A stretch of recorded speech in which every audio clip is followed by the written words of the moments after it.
Hello there, my Gummy Knights, and welcome back to the Echo Chamber. Now, getting back into what if Goku achieved the Ikari state. So in the last part of the What If, the Saiyan Saga ultimately ended up coming to a more classical conclusion, with both Raditz and Nappa dying in their respective portions of the arc, albeit in different ways than they would originally. With Vegeta, of course, at the end of the day being spared and ultimately leaving after being defeated in battle. And although there were casualties, they're not exactly the same as they were in canon. For example, Yamcha was the first person to die in canon, but here he was actually the last Z-Fighter left alive, disregarding both Piccolo and Goku, with ultimately most of the Z-Fighters being restored by Kami due to the wish, that being both Tien and Yajirobe. The other two fighters, being both Krillin and Chaozu, weren't able to come back. This is due to the fact that they had already died previously and thus could not be wished back with Earth's Dragonball, so a plan was devised in order to go to the homeland of both Kami and Piccolo, that being Namek, in order to get the Dragon Balls there and wish those two back to life, with the entirety of our Z team getting both the knowledge and help to make this dream a reality, which led us into a 6-month preparation that they would need in order to be able to take the journey to Namek, and we're picking up with this story right now.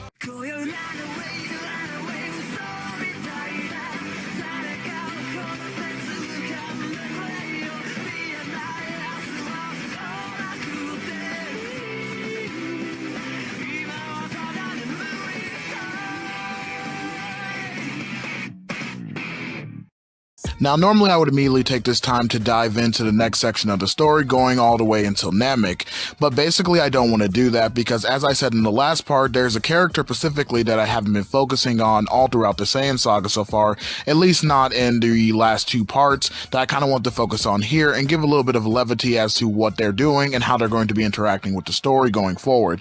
And that character is Gohan, so I kind of want to take this part and go ahead and make it like a little bit of a mini part, so it won't be as long as everything else, considering that I'm not making it necessarily a full-length part that's going to delve into goings directly into Namek, and is going to kind of still be focused during that portion of the 6-month preparation for everyone to be going to Namek, and primarily the story is going to be focusing on Gohan and his interactions with the rest of the characters. And so with that being said, we actually pick up the story in the house on Mount Paozu, where Gohan is in his room doing his usual thing. In this particular instance, he was actually studying, but began to get bored, really thinking about wanting to do something else.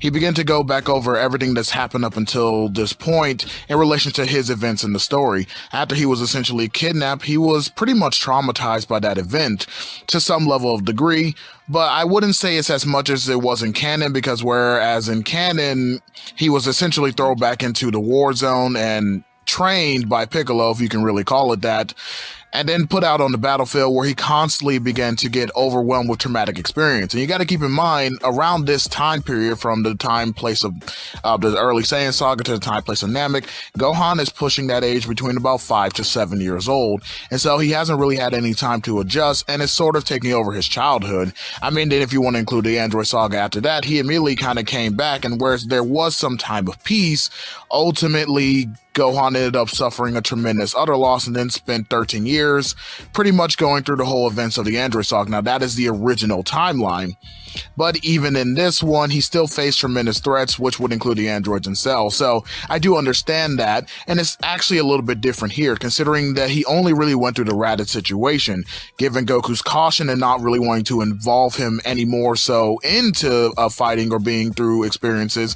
Pretty much he sided with Chi-Chi on the idea that Gohan should really focus on being a scholar and focus on his studies, which was something that Gohan, although he was sort of happy with because he likes the idea of studying and does want to be a scholar, he wants to push for that goal himself, his Saiyan nature still riles up in him. And this is kind of what's happening to him right now, as he's feeling bored and wanting to stretch his muscles and actually do something. As before, when he was a little bit younger, Goku had started to show him the very basics of martial arts, and he was sort of kind of interested in that.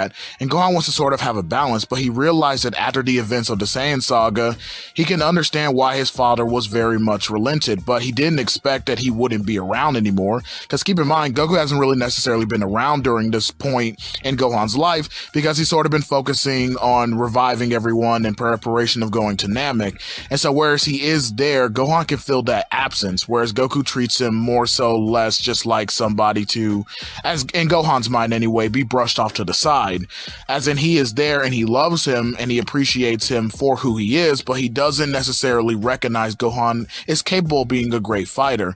This sparks a little bit of rebellion in Gohan, in the sense that he actually wants to be able to showcase his dad that he's not just a waste of space, and he wants to be able to engage with that. Every so often, he actually sees his dad training every now and again with people like Piccolo, with people like Tien, and even Yajirobe from time to time steps in, but his mother is always denying him, and then Goku always is in agreement with her, really because of what happened. But Gohan knows there's more to himself than just being essentially a nerd. And again, he does love the idea of studying and wants to pursue the career of being a scholar, but at the same time, he also wants to be able to dedicate his own time the way that he wants it. And part of that is actually training and growing into his own as a fighter. Not to mention, Gohan actually begins to rationalize this in his head. Whenever his dad is not around, or pray nothing ever happens to him, if something does, Gohan needs to be the one to step up. And so even as a kid, Gohan has shown credible insight and intelligence and ability to really analyze situations in a more rationalistic way. So it's not entirely implausible to the idea that he would be able to have such complex thinking as to be able to rationalize the reasons as to why he should fight. So essentially, going over to his mother, he asks him would it be okay if he actually starts picking up training again with his father. Of course, his mother is very reluctant and hesitant and initially says no, but Gohan eventually wears her down. But as much as she is willing to give in, she basically tells Gohan that Goku's not even there. And so essentially that does defeat Gohan's, dreams a little bit on that one. And Chi-Chi does recognize that sadness and recognizes that she probably has been putting a little bit too much pressure on her son. Now, she does care to an extreme degree and wants him to be okay and doesn't want him to get hurt, but at the same time, she can kind of understand how he's feeling. After all, she too was a martial artist. Now, whether or not she got into that for entirely the right reasons, it ultimately led her to achieving goals of her own, particularly in marrying Goku. Pursuing that path of martial arts can be great. And so actually, just like she would Goten in canon, Chi-Chi actually takes up Gohan's offer onto herself and essentially begins to train him in more basic styles of martial arts. Now, she's not really as adept with ki like the other Z fighters, but what she can teach him is to start developing certain styles and certain rhythm and how to at least, basically put his hands up and throw a punch and defend himself. This will also protect him from bullies and stuff like school. Now, Chi-Chi doesn't know exactly where Gohan's going to be leading with this, but she hopes that it's really more for recreational and exercise use. But little does she know, Gohan's actually really looking to pursue higher levels of power. And so whereas he is appreciative of Chi-Chi engaging with him like this, he more so does want his father. Especially given the fact that as it stands right now, there is no way that Chi-Chi will be able to take him to those higher levels of power and ability, something that he's sort of seeking. Again, his same blood is playing a part into this. This actually transitions us over to Otherworld and on King Kai's planet, where pretty much the remaining of the Z fighters, including the dead ones, are currently training, with Goku and Piccolo being the main teachers in regards to this training and helping everyone else evolve, considering that they are pretty much so far above the rest of the group and have already learned not necessarily everything that King Kai could have had to offer them, given the fact that in earlier parts we did point out that they essentially took somewhat different paths in regards to what they were learning, but overall they are still pretty much successful in being teachers and able to convey King Kai's message, which takes a lot of the stress off of his back and training a whole new group of people, which he does note the idea that his planet is getting very crowded. And wanting to kind of levity this, he does point to Goku and Piccolo to the idea that since he was able to teach them the instant transmission, there was an entire species related to the instant transmission that could potentially help them go further in their training in regards to learning more about the techniques that come from this world. The world he's talking about, of course, is Yardrat. However, they won't necessarily be going there because, again, as King Kai points out, most likely as to where they currently are, they probably won't be able to reach it. But they do note that if they ever do get the chance in the future, especially with space travel being now a thing for them to be able to do, that they should go ahead and check out that planet, as it will greatly help them in regards to upgrading their power and abilities, mostly specifically focusing on techniques that they could teach them. The two men both take it under advisement, recognizing that King Kai is right. It could be something to look into in the future. But anyway, everyone continues to go back to their training, but both Piccolo and Goku ended up ultimately finishing because really in regards to this training, whereas they are going to get stronger, it will more so be beneficial in training with each other because really they're just doing a bit of a waiting game until it's time to go to Namek. So whereas Tien and Yajirobe pretty much stay and remain in regards to training with the other fighters and including Yamcha in order to further increase their abilities and hopefully finally unlock some more of King Kai's techniques, Goku and Piccolo decide to return to Earth. Upon reaching the Earth, the two men strike up a conversation about everyone's progress that they've been able to achieve in the last 3 months, both being elated at the idea that everyone has gotten tremendously stronger since even the last time that Vegeta was here. Which, pointing out Vegeta, does lead Piccolo to simply ponder the question towards Goku in regards to their lack of fighters that are going to be here, given the fact that most of the team, and especially in regards to heavy hitters, are going to be going on the mission to Namek, with Piccolo further bringing up the idea that that's going to be the major risk factor in regards to their plan, is that somebody like Vegeta could come back at any time. After he's licked his wounds, what if he does immediately come back and then they're not there in order to protect the world? Now, of course, he does respect the idea that everyone is getting stronger, but he does want to know if there's any stronger people that they could possibly rely on in regards to protecting the Earth. This does kind of stump Goku as well, as he recognizes that other than Yajirobe, there probably wouldn't be anyone else strong enough. And Yajirobe is training currently on King Kai's planet, but would he be strong enough alone and on his own? Which does draw into question the idea as to whether or not they might want to hang back a little bit just to kind of like see. Which Piccolo says no, they should stay on the trajectory, especially because they are going to be spending a half a year already still on the planet, happening to wait until the preparations are made for them to be able to leave in the first place. With Goku basically nodding in disappointment, but Piccolo does remember something. Piccolo remembers back during the earlier point during the Saiyan Saga, in regards to Gohan. Now, Gohan wasn't actually able to show off his hidden power necessarily to his fullest degree, but he was able to charge up. Piccolo and Goku both were able to feel that level of power. Although it necessarily didn't work against Raditz, it was still a great amount of power that Gohan was able to start channeling and charge up, which prompts Piccolo to bring up the idea that maybe Goku should start training Gohan, considering that he could be a very strong asset, which Goku almost immediately rejects, especially given the idea that he does respect it, and he does know that Gohan maybe has potential, but he just doesn't know if that's a safe bet or idea, that he's essentially worried that he might get hurt. And essentially Goku's worries boil down to him being a father. And Piccolo, he does essentially understand this, but at the same time, he's sort of going to go against Goku here in this moment, considering that as though he does respect Goku's wishes, he thinks that this is something that he wants to necessarily test out for himself, and that if he is ultimately right, he could show that to Goku. So what he actually ends up doing is, when Goku's not actually at the house at the moment, he does end up going over to Mount Paozu, waiting for Goku to leave, and then essentially confronting Chi-Chi and asking her with the idea that he could start training Gohan.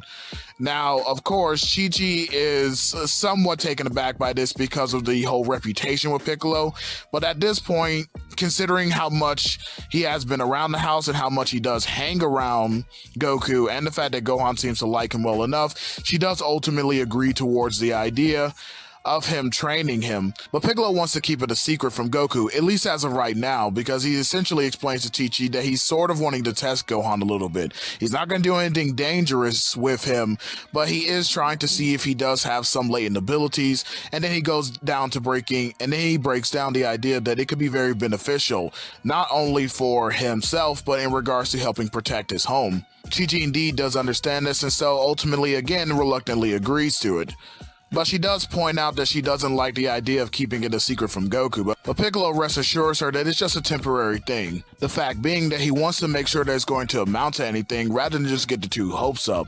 And considering the fact that Chi-Chi's already been training Gohan in secret, she essentially kind of agrees with that as well. Speaking of Gohan, he's actually been adapting really well in regards to the basic training that Chi-Chi has been giving him. And although Gohan is having fun and is very appreciative of his mother doing this for him, again, this hasn't really stifled any of his boredom in regards to wanting to do something more.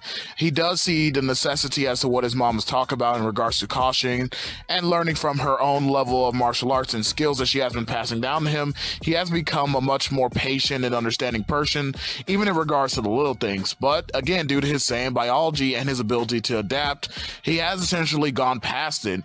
Within the last couple of weeks that he has been doing training under Chi-Chi, he hasn't even really had the heart to tell her that he's long since surpassed her level of ability, and has even been able to spot the openings and gaps in her own level of skill, and he's even starting to adapt in regards to picking up on his own unique style that he's putting forward into his training method. So he's kind of been doing some little bit of training on his own, and whenever he can, whenever his dad is around doing some training with one of his friends, is basically able to watch after them, and he sort of essentially shadow boxes, if you will, and essentially shadow fights on his own, kind of like learning the basics in regards to everything involving himself as a martial artist. But he does want something more, and is hoping that one day, he's hoping that his father will acknowledge him enough not to immediately turn him away whenever he asks him to train him. But on this particular day, he would be in for quite a surprise. And so after Gohan finished up with his studies, he ran out to go and find his mother so he can do some of his daily training, as whereas he did feel that he had started to mature past it or grow past it in regards to his development, it was still pretty much the highlight of his day in regards to training, being happy that at least one of his parents was taking the time of day in order to be able to do this with him. But after looking all around the house, he couldn't find his mother anywhere, only to hear her voice calling him from outside, essentially telling him to come out there for a moment. Now keep in mind, Gohan still can't sense energy, so he wouldn't have been aware of the fact that Piccolo was already out there. So you can imagine his shock of seeing Piccolo when he does come out the door and basically being very hesitant. And immediately recognizing his mistake, he apologizes and bows, trying to laugh it off in the familiar way that Goku actually would, which does actually make Piccolo smile a little bit. As now that he's getting a good look at Gohan, he recognizes that he's almost a spitting image of his father, with Chi-Chi essentially explained the situation to Gohan thereafter. And after everyone's gotten acquainted in regards to the offer that was being made, Gohan ultimately accepted, although he didn't want to sound too excited from fear of upsetting his mom. But he couldn't hide it that well, and this is something that she immediately noticed. It's somewhat making her chuckle to herself, as she too began to see a lot more of Goku in him, recognizing that although he will always be her son, she can't be an overbearing mama hawk forever, that she's going to have to let her baby bird leave the nest, pointing out to herself that no matter what, she will always want his best interests and is willing to protect him no matter what. But with the deal being said and done, and Gohan accepting the proposal, he essentially runs over to his mother and hugs her tightly, thanking her profusely, but also echoing the idea that he will not stop his studying, that in fact he's going to work twice as hard in regards to both, echoing once again the idea that he wants a balance in his life in regards to his studies and his training. Him saying that he basically recognizes that there are going to be points in his life where both are needed in regards to both brain and bronze, switching back and forth so that way none really takes over his life in one way or another. So he seeks to master both areas. This level of insight and wisdom shocks both Chi-Chi and Piccolo, recognizing that in a lot of ways he's actually a lot different from Goku, considering his level of maturity and wisdom far exceeds that of what his actual age is, with both of them nodding in agreement. And with that, Gohan's training would begin.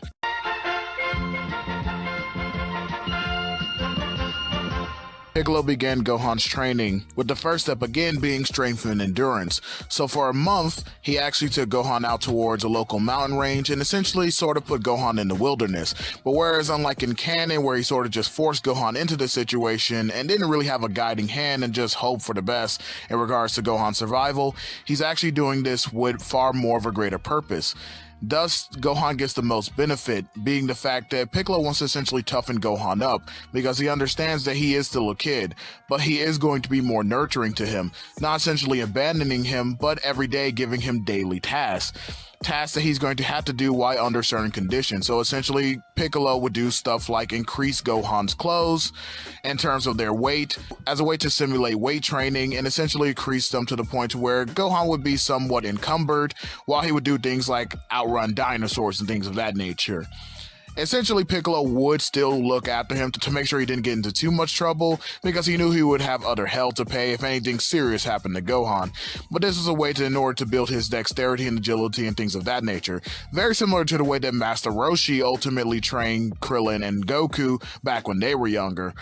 And after that first month, it was essentially a success. Gohan had shown tremendous gains, and keep in mind he is in a more peaceful environment and does have a more gentler Piccolo teaching him, because this Piccolo is a lot softer, not necessarily in terms of overall personality, but when I say softer, I mean that he has a more gentler approach when it comes to this sort of thing, and the fact that he's nicer, having spent a lot more time with Goku and the rest of the other Z fighters over this long period of time, and so definitely has mellowed out from his whole take over the world. He's pretty much not that person anymore by this point in time, and so he's able to actually really instruct Gohan and allow his potential to fully begin to get realized. So in the second month, it's where he introduces him to Ki, and pretty much Gohan almost immediately starts picking up on a lot of the Ki techniques. Again, due to the nature of Piccolo's style and him knowing much more about Ki and him being tremendously stronger, and given the fact that it's a peaceful environment, Gohan is able to learn and adapt tremendously well in regards to this arc of a story. And so pretty much the 2 months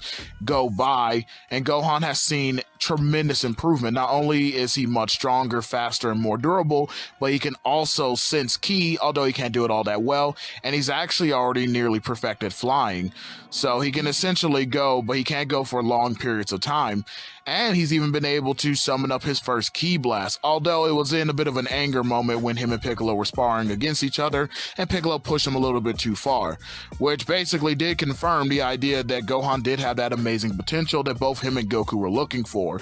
So Piccolo is self-assured in the idea that he was absolutely right to take Gohan under his wing and begin to train him, because he noticed that Gohan could potentially be even stronger than him and Goku.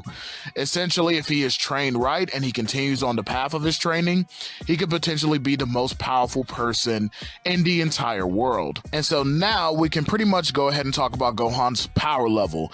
Now, I know that some people are probably going to criticize me a little bit because I am really going to be jumping up Gohan's power, but I think I gave enough of a reason as to why I think it should be this high. Now, it won't even be as high as it was when he started out in the Saiyan Saga after a year's worth of training, because obviously it's a much longer time frame, and eventually Piccolo does warm up to him and does help him progress, pretty much in the latter half of 6 months. But here we don't really get that. We only get about 2 months. So again, a longer time frame is going to show more significant gains, but still Gohan's power level here is going to be significantly higher than what it otherwise would be. So this time he goes from maybe about a 2. I can't remember his canonical power level. I think it was either 1 or 2 in regards to this time of his life, because he's about 6.5 now. So during this point in his life, I would say he's about 1 to 2. And then of course, if he had a rage boost, he can get up into the, thousands, if you will. And so here he's actually go from that 1 to 2 power level all the way up to a power level of now 500. Like I said, it's not as much as it was canonically, but it is still significant enough to see that it is a drastic leap and gap from where he initially started. Like I said, pretty much hitting that 500 to near getting to 1,000 in terms of his overall power level is basically where I see Gohan after the 2 months of training. All that being said, Gohan has made tremendous strides, being leaps and bounds ahead of where he just was only a couple of months ago. And the one person that Gohan wanted to show off to the most was none other than Goku. And so basically, after their training was done, after the 2 months, Gohan had asked Piccolo for a favor, one that he wanted to ultimately incorporate both Piccolo and Chi-Chi in on. It was essentially to try and ambush Goku, so essentially he can go ahead and fight him. Now, this wasn't going to be anything serious. It was basically his way of hoping that, Goku would ultimately acknowledge him, because he was excited, but he wouldn't be able to really revel or appreciate that excitement if his dad didn't feel it for him too, because he wanted to show him just how strong he became. And Piccolo understood this immediately. Given the fact that he is a warrior and has been hanging out with Goku, he understands how he feels about the nature of fighting and expressing language through fighting. So in other words, expressing your words through throwing your fists, essentially. And so, knowing that Gohan definitely did need this, Piccolo agreed to it.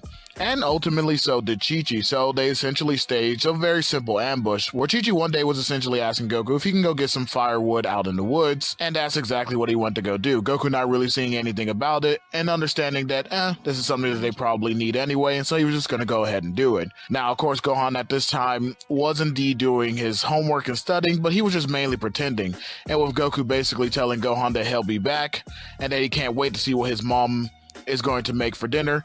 Gohan agreed, and essentially Goku left to go get the firewood. And once he was far enough away from the house, the rest of the plan was enacted. Piccolo ended up teleporting in and giving Gohan a new gi, but before he did, Gohan actually asked for a gi like Piccolo's, because at first Piccolo was going to give him a gi like his father's, but Gohan basically said that since Piccolo was his first master and his first friend, someone who really helped push him forward, he wanted to actually take on his colors. Which did kind of make, Piccolo a little bit flustered. He actually couldn't believe this in regards to having taken on a pupil. He didn't really want to accept it up until this point now, but he actually had become like a real sensei and a genuine teacher. And so with that, he ultimately obliged to Gohan's request. And of course, they went to ultimately go and plan their ambush on Goku, who Goku wasn't any of the wiser. This is due to the fact that, again, Piccolo has instant transmission, so essentially they were right on top of him before Goku could really react in that moment, with Gohan rushing in with a quick combination, really throwing Goku off his balance and guard, but Goku managed to still dodge the attacks for the most part, wondering what the hell was going on and basically asking why is Gohan attacking him. But Gohan doesn't really respond and just continues on the attack.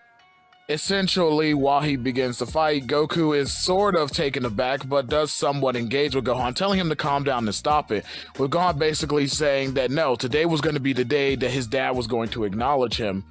And essentially put that if he could land one strike, and he means one strike onto Goku, that he would have no choice but to admit defeat and do just that. Goku, not really one to back down from a challenge, even if it's from his own family, can kind of see the determination inside of Gohan, and it starts to awaken his own blood inside of him. It starts to get him riled up and excited.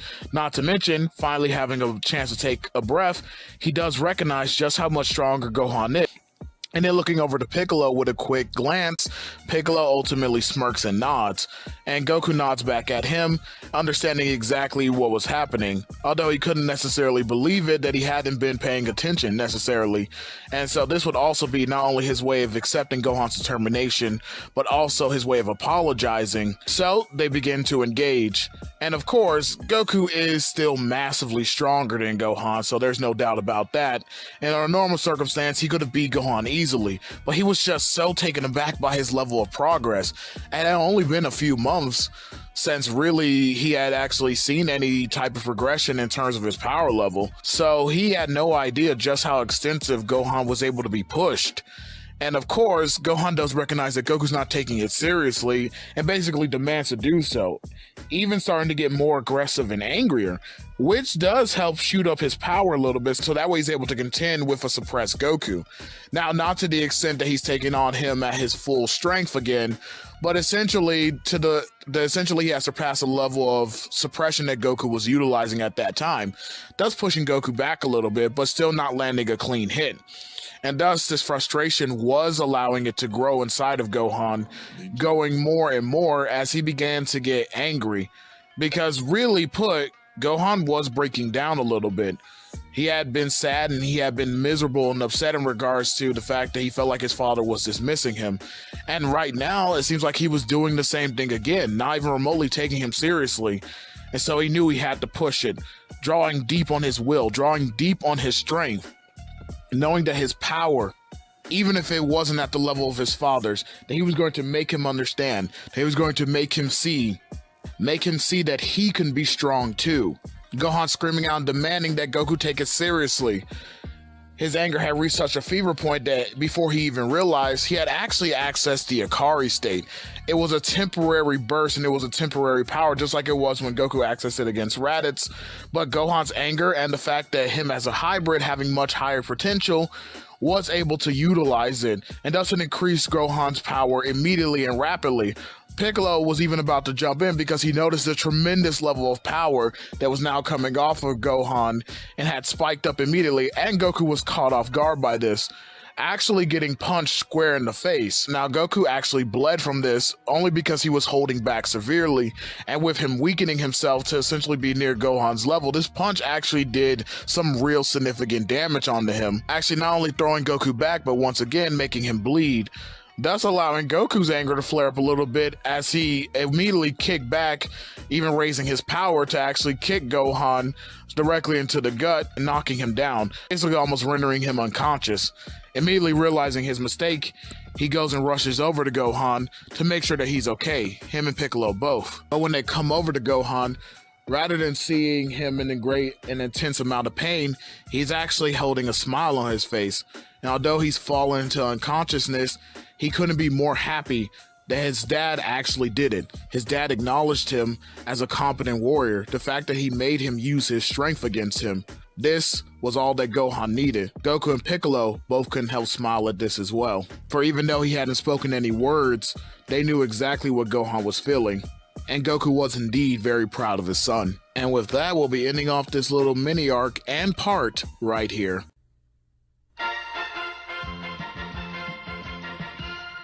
Picking up exactly where we last left off, after the climactic battle between father and son, Gohan ends up being treated for his medical injuries and ends up ultimately being nursed back to health. Of course, Goku is criticized by Chi-Chi for going a bit overboard, of which he apologizes for, essentially saying that he did not mean for it to go that far, but does indeed ultimately fully acknowledge Gohan's power and ability, and especially his potential, apologizing for being so neglectful of their son. Chi-Chi accepts this, of course, and they ultimately end up restoring the unification of their family. With that all being said and done, we continue on the arc proper, which means that we finish off the time skip in regards to the preparations of getting prepared to go to Namek, with ultimately nothing of note necessarily changing in regards to everyone's training. They're going to be training as usual, and those people who are on King Kai's planet are going to continue their training, and those people who are on Earth are going to continue their training.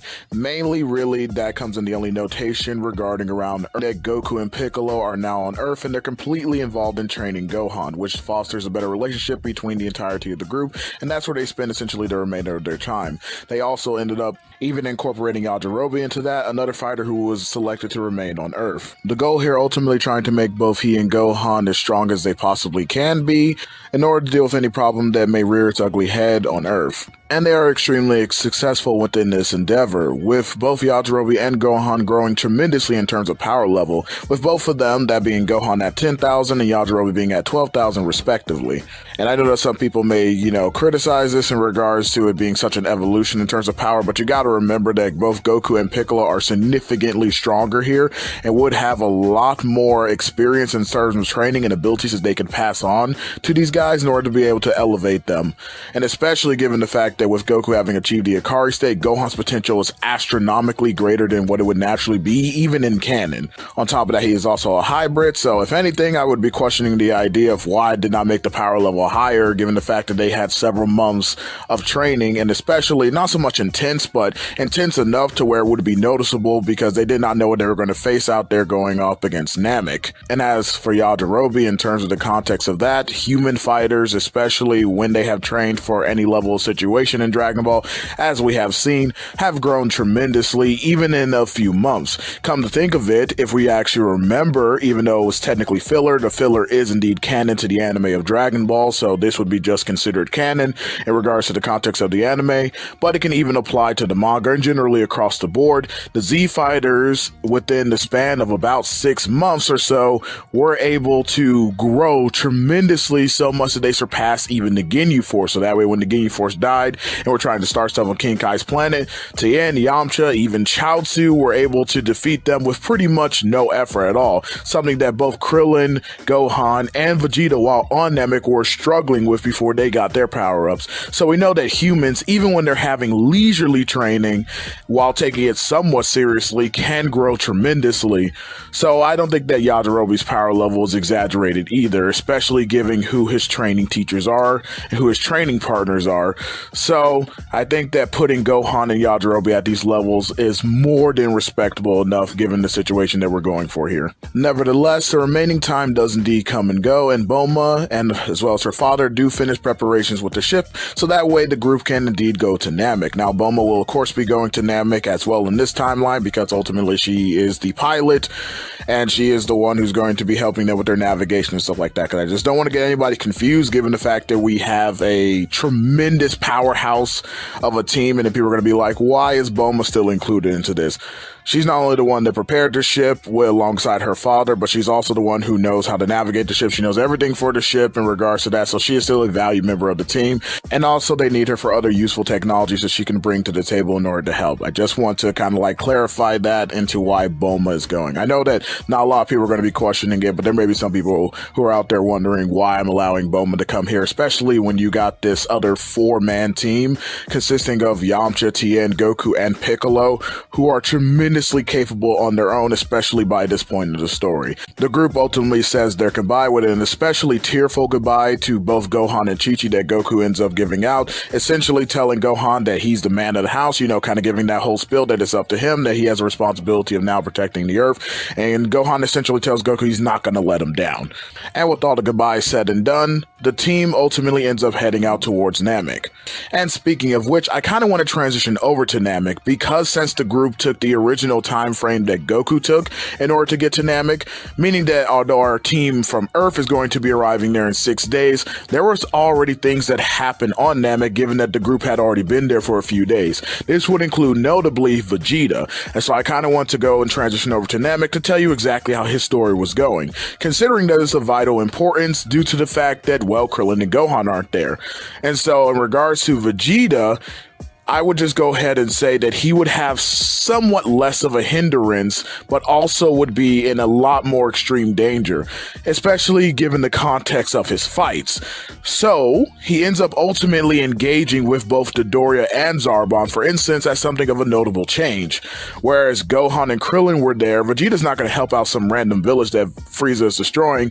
He's essentially doing investigation and reconnaissance, going to get the Dragon Balls himself from other villages, and he is tracking their movements. But of course, due to that, and the fact that they were tracking him as well, Dodoria and Zarbon do ultimately ended up running into Vegeta. And whereas Vegeta handily deals with Dodoria because they're not going to fight as a unit, Dodoria was sent in first, obviously because they thought Vegeta was still at the same power level that he was when he was back on Earth. This was a sore mistake, and Dodoria is ultimately destroyed. Zarbon is getting beat up, of course, at first, but then he takes down Vegeta as he would naturally in canon. So that's one of the significant notable changes. But not only that, due to the fact that Vegeta is still such a significant nuisance, and with nobody hindering him, given the fact that he would now have more Dragon Balls, he becomes such a thorn in Frieza's side that Frieza actually ends up calling the Ginyu Force down earlier than what he does in canon. And here comes another significant change.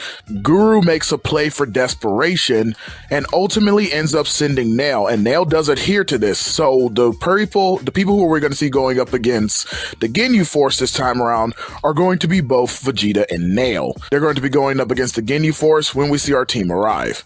And in fact, this is actually somewhat of a blessing, given the fact that Nail is most likely at least stronger than both Goldo and Recoome, if not closer to Recoome's level, given the context of Recoome's power level in relation to Vegeta. Vegeta was at a power level of 33,000. I suggest that Recoome was more closer to around like that 40,000 range of power, and we know that Nail's at a power level of 42,000, so I think that Nail would at least be able to take on Recoome comfortably, if not be able to overpower him. And so with this in mind, Goldo is taken out pretty easily, and ultimately Recoome is taken out as well. Now, of course, Vegeta and Nail do get battered up because Recoome is a high level difficulty, but with both of them working, they're not as battered when they take on both Jace and Birder, at which point they absolutely get slammed. Jace and Birder are just too powerful.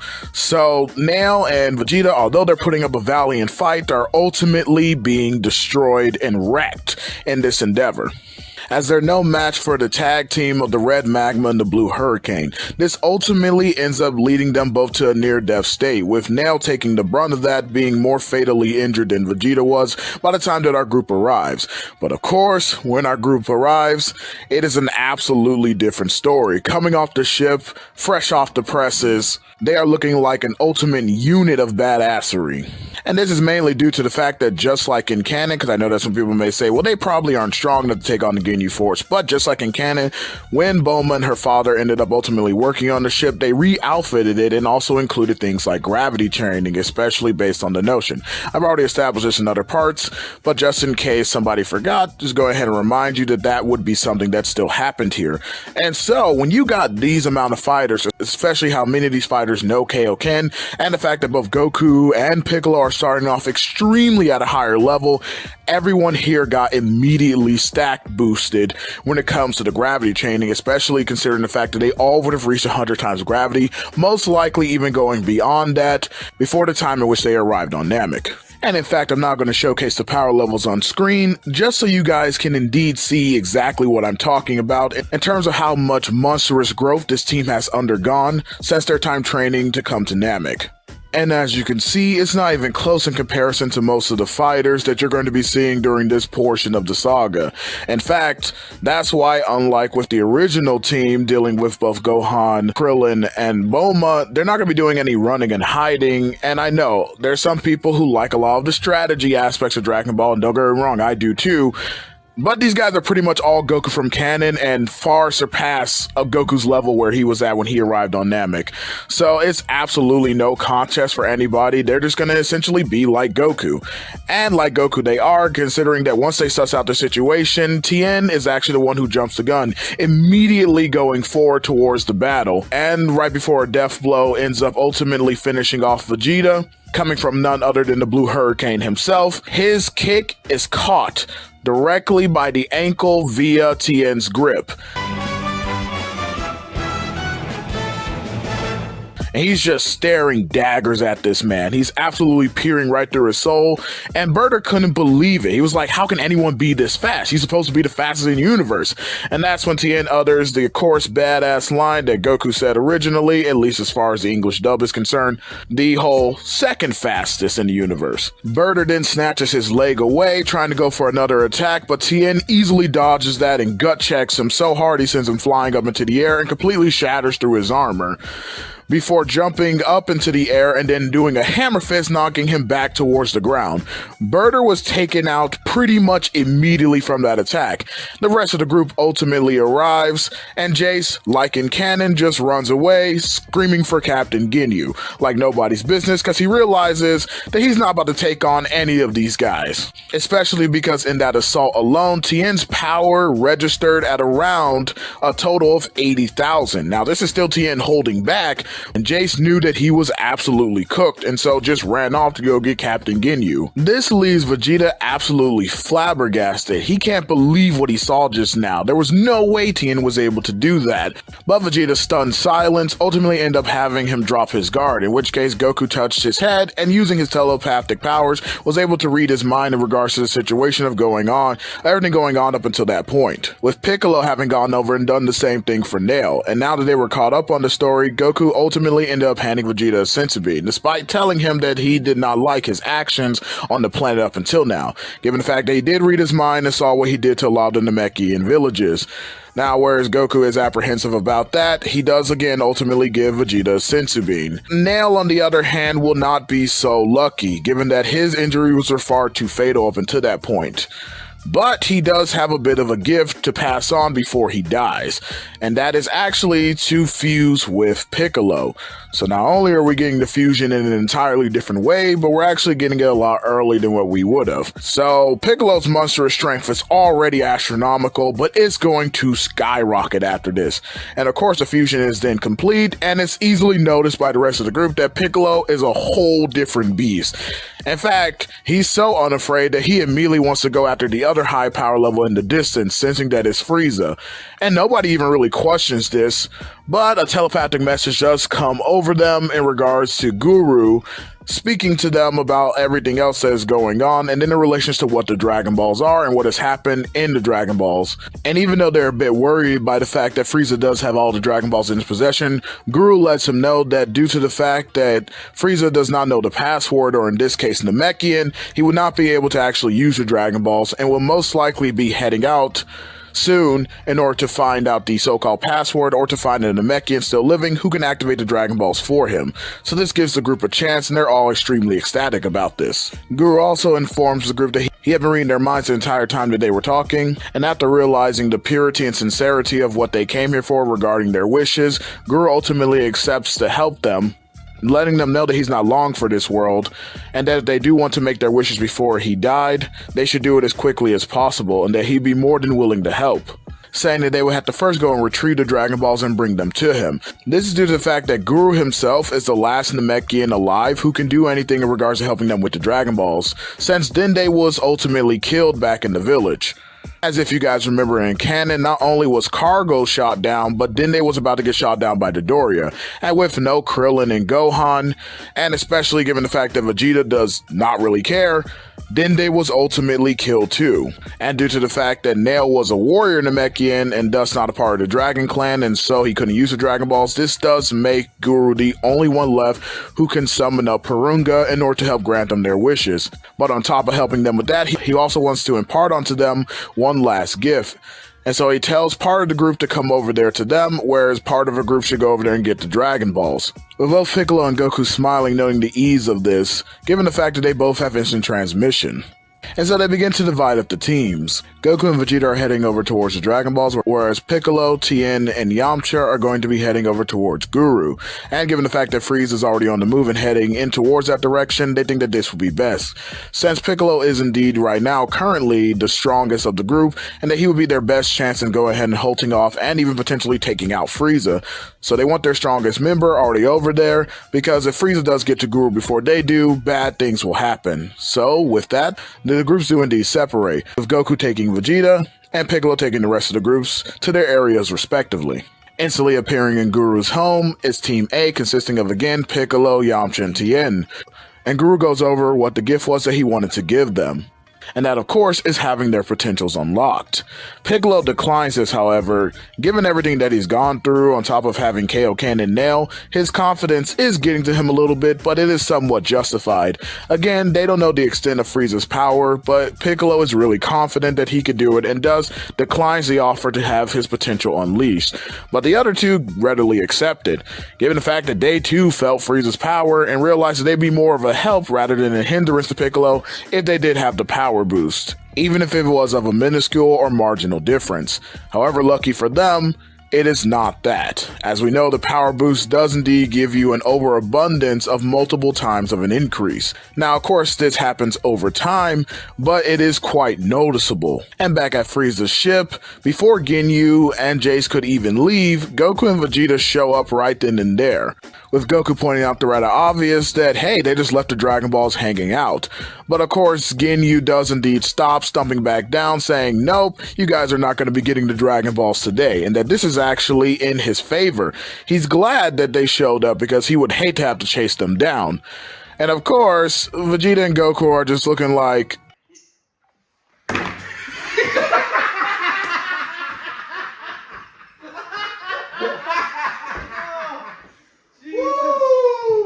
yeah, nah, this is going to be easy pickings. However, Ginyu's side does have the numbers on their side, given the fact that Vegeta did not show up earlier after Ginyu and Jace had already showed up to fight Goku.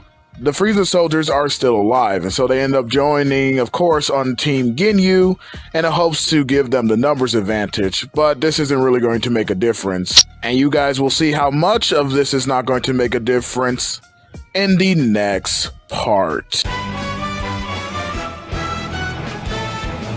Alright guys, and so as I pretty much alluded to the previous part, this battle between both Goku and Vegeta and the forces led by Ginyu is going to essentially be a wash in their favor, as the battle goes ahead and starts off and none of the soldiers can do anything to Goku and Vegeta. They're just taking down soldiers essentially left and right, having absolutely no problem whatsoever dealing with any of the soldiers that are here. At this point, their power levels are just too astronomically high, and the same pretty much goes for Ginyu. Once he sees this, as they do indeed start to power up over the course of the battle, he realizes that both Goku and Vegeta are astronomically greater than what he expected them to be. realizing that no matter how many bodies were thrown at them, they would be able to take them all down, and if Ginyu didn't do something quickly, he was going to lose the Dragon Balls. So Ginyu did try a few strategies here, mainly being hit and run tactics.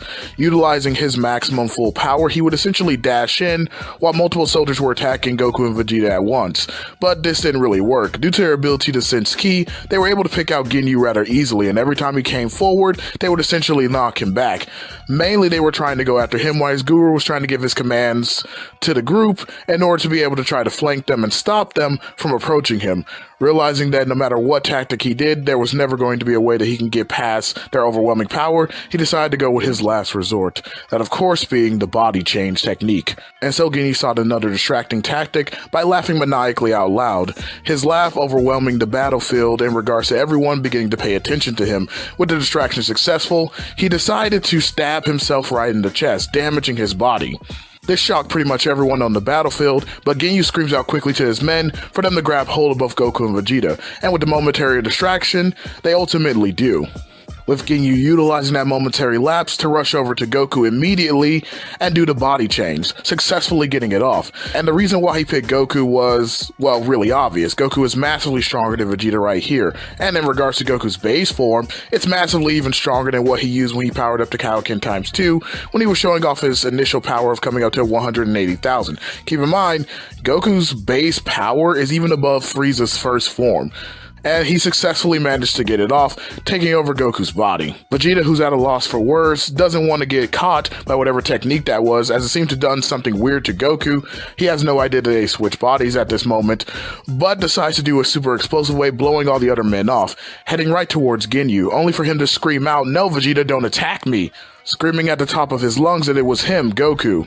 However, that didn't matter, as Vegeta didn't get the message in time, ultimately striking Ginyu, or who he thought was Ginyu, directly towards the ground, pretty much knocking him out temporarily. With Vegeta now looking dumbfounded and puzzled, as the last thing he heard from this supposed Ginyu was him saying that he was none other than Kakarot. Of course, this gave the real Ginyu, who is now in Goku's body, ample time to do a sneak attack on Vegeta and knock him towards the ground. Keep in mind that Ginyu, when he gets into another person's body, does start off, I would say, around their maximum power level, but gradually gets weaker over time. And so that is just to say that Vegeta has absolutely no chance here, as he starts getting wailed on repeatedly, getting knocked back and forth by Ginyu, with Vegeta understanding that if he doesn't do something quick, there's no way that him or Goku are going to survive. So deciding to take drastic measures, Vegeta does a smokescreen, essentially grabbing Ginyu's body and running away, lowering his power level in order to avoid detection by the scouters. And the only reason why he picks up Ginyu's body is because, like I said, he did register the message later and does want to try to confirm to see if that was true. So fleeing away from the battlefield, he ends up making a beeline towards Frieza's ship itself, going inside. Vegeta then helps restore Ginyu, or Goku, who's inside Ginyu's body, back to consciousness. Vegeta then threatens him that if he doesn't start talking and tell him exactly what's going on, he's going to blast him away. Goku, having been groggy at first, immediately becomes alert and tells Vegeta to hold on, that he doesn't know what happened, but it's actually him, it's Goku. For some reason, they switch bodies, him and Ginyu. Vegeta hesitates at first, not really believing him 100%, but that is until Goku relays information to Vegeta that only he would know. Information that at no point in time Ginyu would have had privy knowledge to. Vegeta, now seeing that it is indeed the truth that both Ginyu and Goku have switched bodies, curses under his breath, and is now at a loss for words as to what they do next. Even Goku is lost because he didn't expect this to happen. On top of both of them now being severely injured, Goku also notes that it wouldn't matter if they were at 100% full power, because neither of them can take him on. He's just too strong. Vegeta curses again under his breath, not wanting to admit that Kakarot was right, but he knew it all too well to be true. However, they don't really get to dwell much on this, as a bunch of soldiers begin combing around through the ship. Sensing rapid amounts of power levels coming through the ship, they immediately run and hide. And essentially that's what the game becomes, a game of cat and mouse, where Vegeta and Goku are hiding, trying to come up with a strategy in order to take his body back, and Ginyu's forces trying to hunt them down and kill them. Ginyu himself was still outside, having not gone into the ship. This is due to the fact that after Vegeta's smokescreen, once the smoke indeed was cleared, he basically told his men to go and find them, and immediately rushed over to where the Dragon Balls were buried, as they were buried outside. Digging them up, he wanted to make sure that they were all there and that Vegeta's little stunt didn't ultimately have him stealing the Dragon Balls and running away. With him seeing that they were all still there, he elected himself to remain outside to be the ultimate bodyguard of them, while his men did all the searching through the ship. Him noting to himself that this was fine, as any signs of battle and struggle, he could get there immediately and just handle both. Still being aware that no matter what, their ultimate goal was obviously to come for the Dragon Balls. Thinking to himself that no matter what, they would not be able to get through him. Unbeknownst to Ginyu, however, his power began to drop rapidly. This was not something that he could detect or sense himself, but it would be something that would ultimately benefit both Goku and Vegeta, as due to the fact that since Ginyu did not have full control over Goku's body, his power would ultimately once again be decreasing, and it started doing that rapidly. Vegeta and Goku were still running around the ship, trying to take out as many Frieza soldiers as discreetly as they could, trying to conserve as much energy as possible. Again, due to their injuries, they had taken a huge hit to their power, with Goku bringing up the fact that he actually had a couple more senzu beans left inside of one of his wristbands, and that maybe if they could grab that, but immediately perishes the thought, realizing that it probably wouldn't make that much of a difference, with Vegeta pointing out that actually might not be true, going on to explain to Goku the nature of Saiyan's evolution and power, and talking about the Zenkai boost, saying that if he had a chance to get another one of those senzu beans and heal himself up, he just might be able to overcome Ginyu, knowing to Goku that it's not like it mattered anyway, given the fact that that was their only best chance, and that anything was better than nothing. The question still remained of how do they get those senzu beans in the first place, but they decided that they would give it everything that they got. No matter what happened, they know that they tried their best. Vegeta sneered at this, not wanting to give in to what he saw as a defeatist attitude, thinking to himself that no matter what, he was going to survive, and he was going to surpass not only Ginyu, but also Kakarot, and ultimately be the one to defeat Frieza. And that his destiny was not to die on this mud ball. With Goku sensing out where Ginyu's location was, preparing to head over there, something caught him off guard. He knows that he couldn't believe it, but Ginyu's power has dropped dramatically since they started this, with Vegeta exclaiming, "What and how was that possible?" Goku at first thought that maybe Ginyu knew how to suppress his own power, and maybe that was it. But this idea was actually quickly dismissed, given the fact that none of them had seen that Ginyu knew how to control his power in that way whatsoever. The two men ultimately deducing and coming to the right conclusion that it was because that Ginyu had no idea how to utilize Goku's body. And that ultimately, because he did not know how to use Goku's body, he could not access the full range of his power. And so he probably didn't even know that he had rapidly decreased from where he was before, otherwise he would have come rushing after them. Another thing that puts a nail in the coffin for the idea that he was suppressing himself. Either way, this elates both men, as they knew that they actually had a chance. So flying straight up and out of Frieza's ship, they give alert to all the guards to let them know exactly where their location is. But once they get out of the ship, both Goku and Vegeta power up a simultaneous blast and aim it towards the ship, completely incinerating it and killing all the remaining of the Frieza soldiers.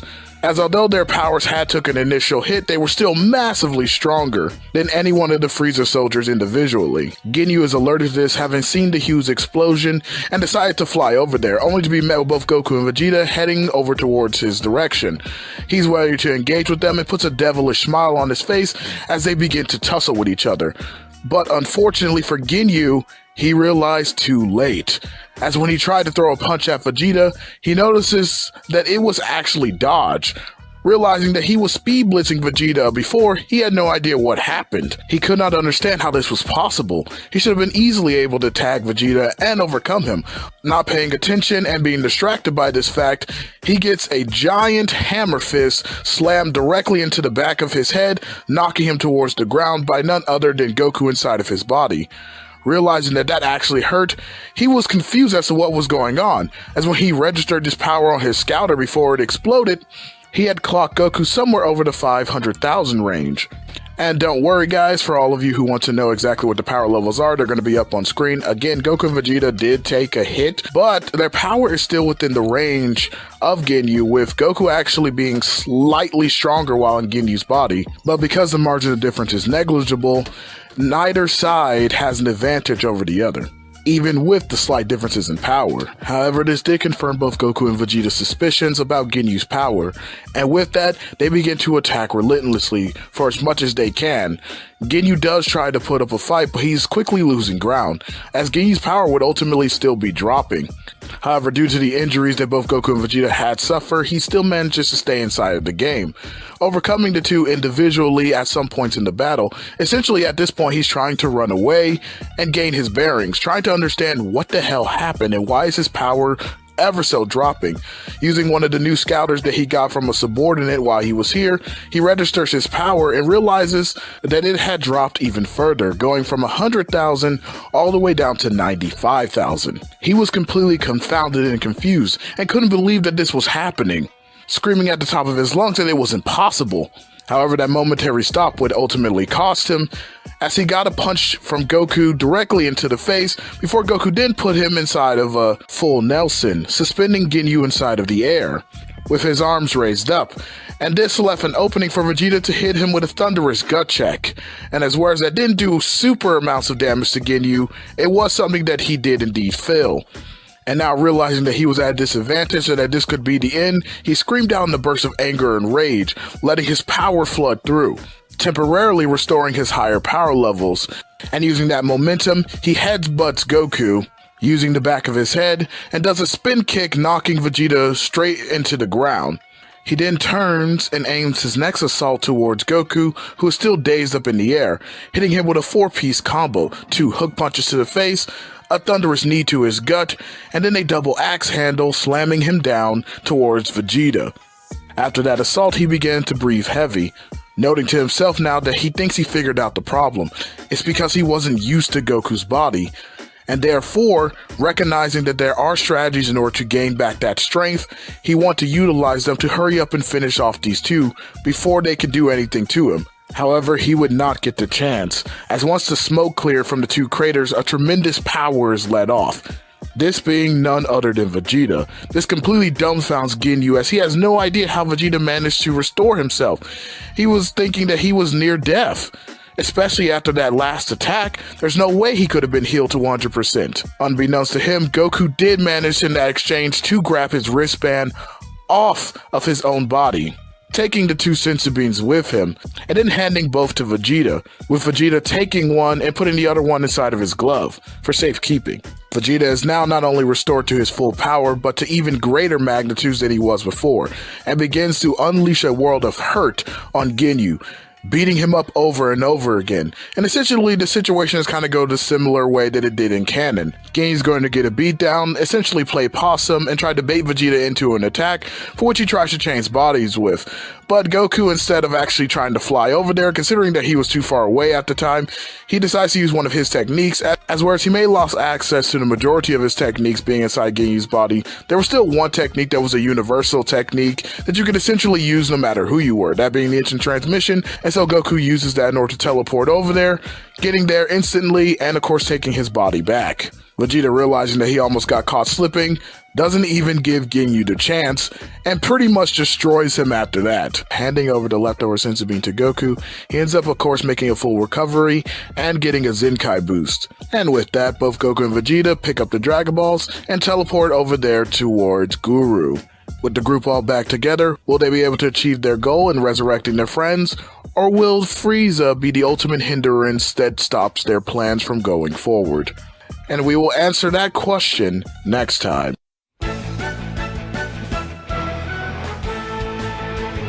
Alright guys, getting right into it. As I said before, Frieza essentially is traveling over there to go and confront Guru regarding the unlocking of the Dragon Balls, which essentially the mythical password is, of course, as you guys know, the ability to be able to speak Namekian. But that is Frieza's whole goal right now, as he wants to be able to obtain not only his wish, but also become the undisputed most dominated force in the universe. And of course, nothing's going to necessarily change from Frieza's journey from where he was going from his ship all the way to getting there. Basically, he gets there like he does in canon, and I'm going to actually add something in here. Essentially, I'm going to be adding in a bit of anime filler. So now, if you remember in the anime, there was a contingent of Namekians that ended up fighting against Frieza in that moment before Nail had a crack at him, and I'm going to essentially have that here. When Frieza touches down, the trio that he meets is not our main trio who is with Guru, but it's going to be this trio of Namekians. Although Piccolo and them do rush out there as quickly as possible to try to save them, they're ultimately too late, and Frieza does have his way with them. Him now greeting the actual trio of Tien, Yamcha, and Piccolo. introducing himself as Lord Frieza and pointing directly towards Piccolo with the idea that he saw what happened to the other three and that he's seemingly enough one of the only Namekians still left alive, saying to Piccolo in a firm and menacing tone that if he knew what was good for him, he would go ahead and help him out with gaining his wish on the Dragon Balls if he didn't want to end up like his Namekian brothers. With both Tien and Yamcha screaming out towards Frieza, calling him a dirty dog, saying that he's an absolutely disgusting monster, and that no matter what, they would do everything in their power to stop him from getting the Dragon Balls. Piccolo, of course, had remained in contemplative silence for the moment, not uttering a word until the two decided to step forward, where he quickly puts out a hand, telling both Tien and Yamcha to stay back and protect Guru until Goku and Vegeta arrive so that way they can make their wish, letting them know that he would be the one to take this tyrant down, and that they should not interfere no matter what. Of course, both Tien and Yamcha are apprehensive at this at first. That is until they feel Piccolo's overwhelming rage and power as his ki begins to rapidly increase and skyrocket. This actually tips off Frieza's scouter, and he can't believe what he was seeing, noting that Piccolo's battle power had not only started rising from 200,000 to 300,000 to even surpassing over 600,000, and that it was still climbing. The scouter on his face then immediately shatters after that point, but before he could do anything about that, he suddenly kicked across the field, Piccolo having landed a devastating hook kick to Frieza's face, sending him flying. But the combination doesn't stop there. Piccolo gets under Frieza as he's sent flying away, and does another kick directly towards his back, knocking him up towards the air. Frieza does try to catch himself, but he's ultimately not fast enough to stop Piccolo's next attack, as he does a double axe hammer, slamming Frieza down towards the ground. But yet still Piccolo persists, as the combination wasn't done. He grabbed his tail and began to drag him at that point across the ground, before ultimately spinning him and throwing him through a couple of mountains, and then sending a volley of ki blasts towards that direction, blowing up that mountain range entirely that he sent them through. Yamcha and Tien couldn't even believe it, the sheer amount of power on display and the ferocity that Piccolo was giving off. They knew that ultimately Piccolo made the right decision, and that they should stay out of it and be on the guard of protecting Guru. But right at that moment, they sensed two incoming keys, as both Goku and Vegeta had teleported directly inside of Guru's house, all of the Dragon Balls in tow. Goku shouting out that there was no mistake, that this was definitely the right place, both him and Vegeta having sensed the immense battle powers that were coming off of both Frieza and Piccolo as they made their entry. Yamcha and Tien do greet them, confirming their suspicions about who it was that was fighting. Vegeta taking no more time to deal with any pleasantries, decides to immediately fly off towards that direction, before Goku could yell at him to stop and hold up. With Tien and Yamcha also echoing Goku's point, only for all three to be ignored by Vegeta. But that's when Goku draws everyone's attention and takes point, saying that he's going to head in that direction after him, mainly to stop Vegeta from doing something stupid, but also because he too kind of wants to see the battle. After all, there is no mistaking it, Goku is still a Saiyan, and that battle tendency that they have is prevalent here regardless. So after telling Tien and Yamcha that they know the wish, he ends up heading after Vegeta, going towards the battle where Piccolo and Frieza are currently fighting, with Guru doing his best now to reassure the remaining two that everything is going to work out, and they can go ahead and get started on their wishes. He'd be more than happy to allow them to use the Dragon Balls. And from here on out, we're going to kind of focus primarily on the battlefield in regards to what is going on in the story, because although there are going to be certain changes here, and Yamcha and Tien are going to get explained about necessarily the rules of the Namekian Dragon Balls and how they differ from Earth, nothing's necessarily going to change fundamentally about their wishes, unless you count the idea that they're going to be disregarding the wish of bringing Piccolo back to life and bringing him towards Namek, because Piccolo's not dead here, so really it's just kind of focusing on bringing back their friends, with the caveat that there's going to be a bit of a hiccup there, since the Namekian Dragon Balls can only bring back one person. So ultimately the idea would just be that they would have to sort of plan around that, and most likely that they would end up coming up with a plan with King Kai in order to utilize the Earth's Dragon Balls and working in conjunction with Kami. So with that being said, I don't really see the necessity in focusing on it right now, as it's not going to be all that relevant in the grand scheme of things, except for the fact that at one point Frieza is going to notice the fact that a dragon has been summoned. He's going to try to get over there, but Piccolo is going to essentially stop him as they continue to fight. We're going to focus a little bit more on that once we get over there, but that's essentially what's going to happen. He's going to essentially just kind of stop him, even though he does see it, and he does see what's happening, and ultimately Guru is still going to die. However, like I said, I think Yamcha and Tien are more than capable of coming up with a plan around King Kai and the fact that Kami's already already there and he would have gathered the Earth Dragon Balls.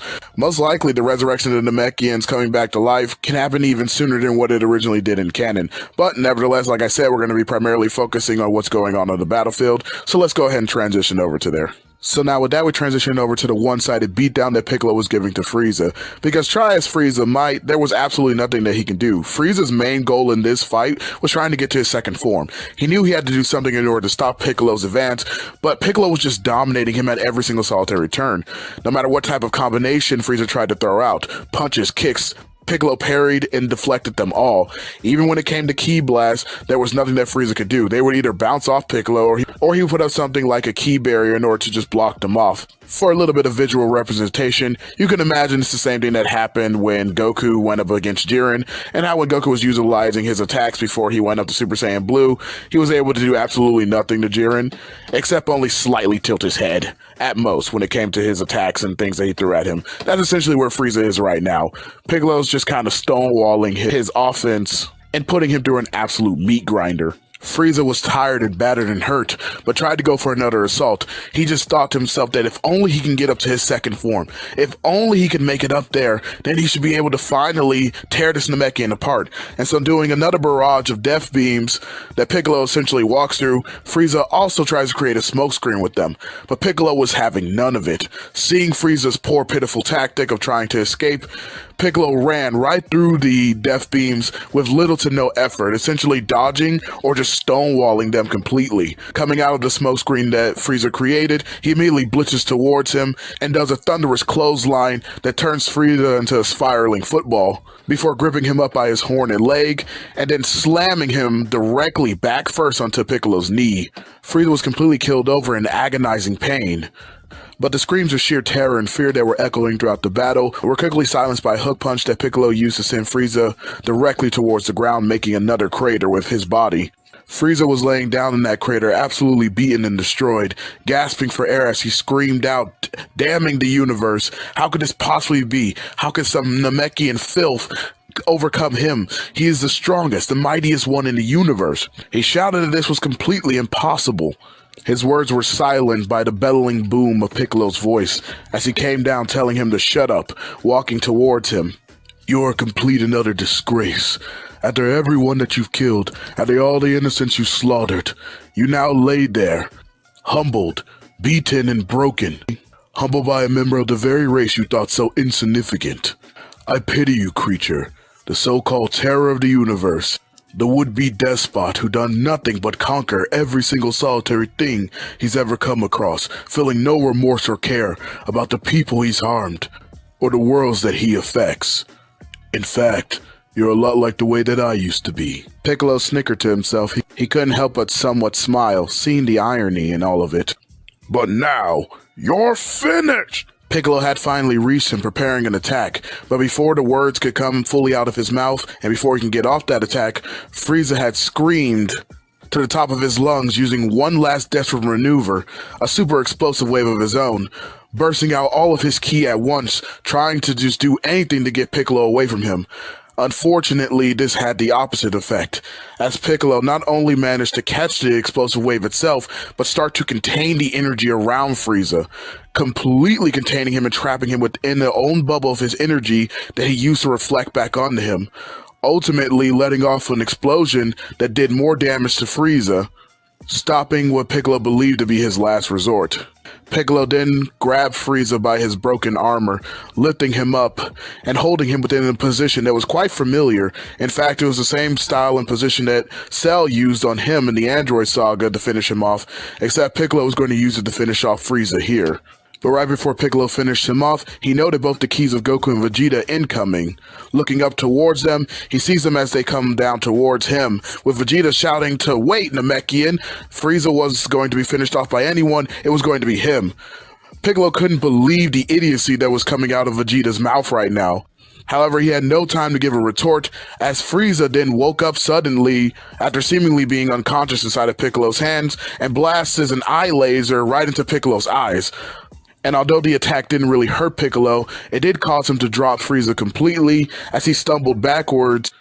He grabbed onto the part of his face where Frieza hit him, screaming out, "Damn it!"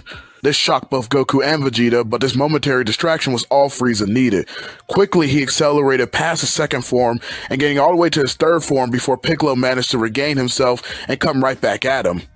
However, the immediate amplification in both Frieza's speed and power caught Piccolo off guard as Frieza managed to catch a few of his attacks and stop some of his blows, whacking him across the face with his tail before sending a kick directly into his chest, knocking him backwards. That's when both Goku and Vegeta finally sought to jump in, trying to quickly launch themselves towards Frieza, but that's when Frieza released a burst of power, going immediately into his final form.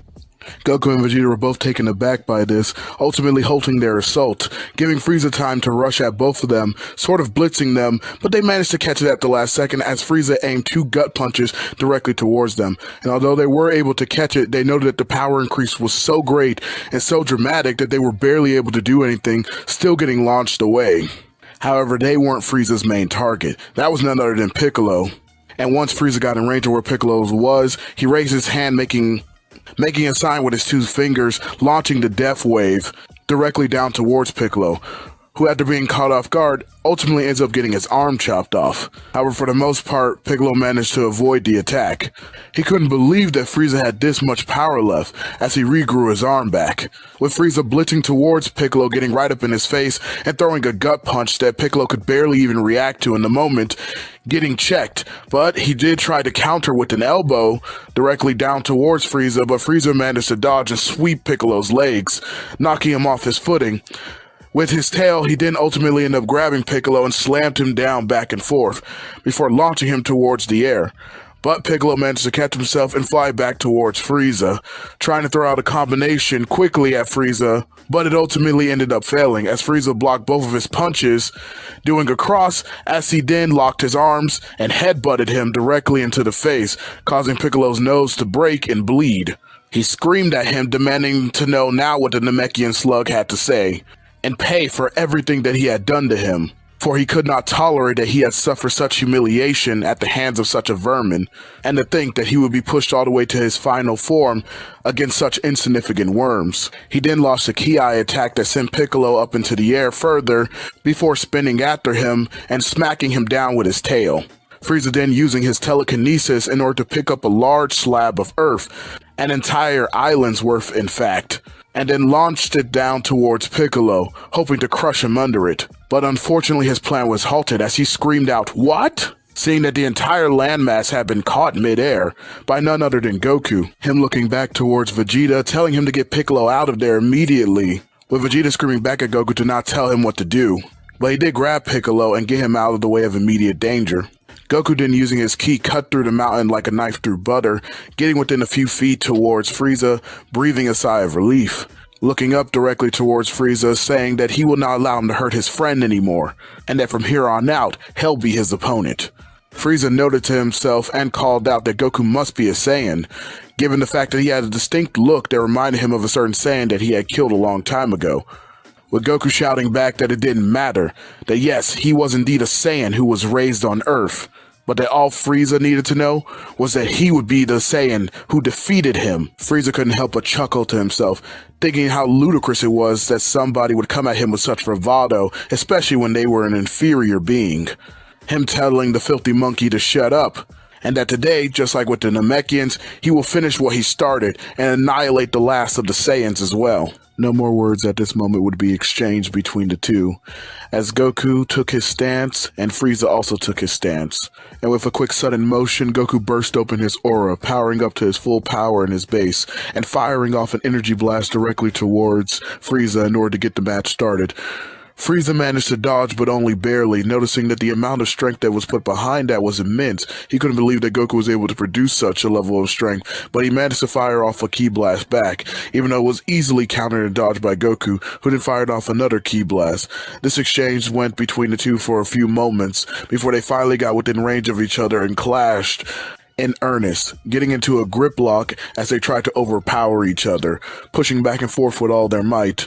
However, it was Goku who came out on top, essentially managing to pull Frieza in while giving a cocky smile and doing a double kick to his chest, knocking him up towards the sky.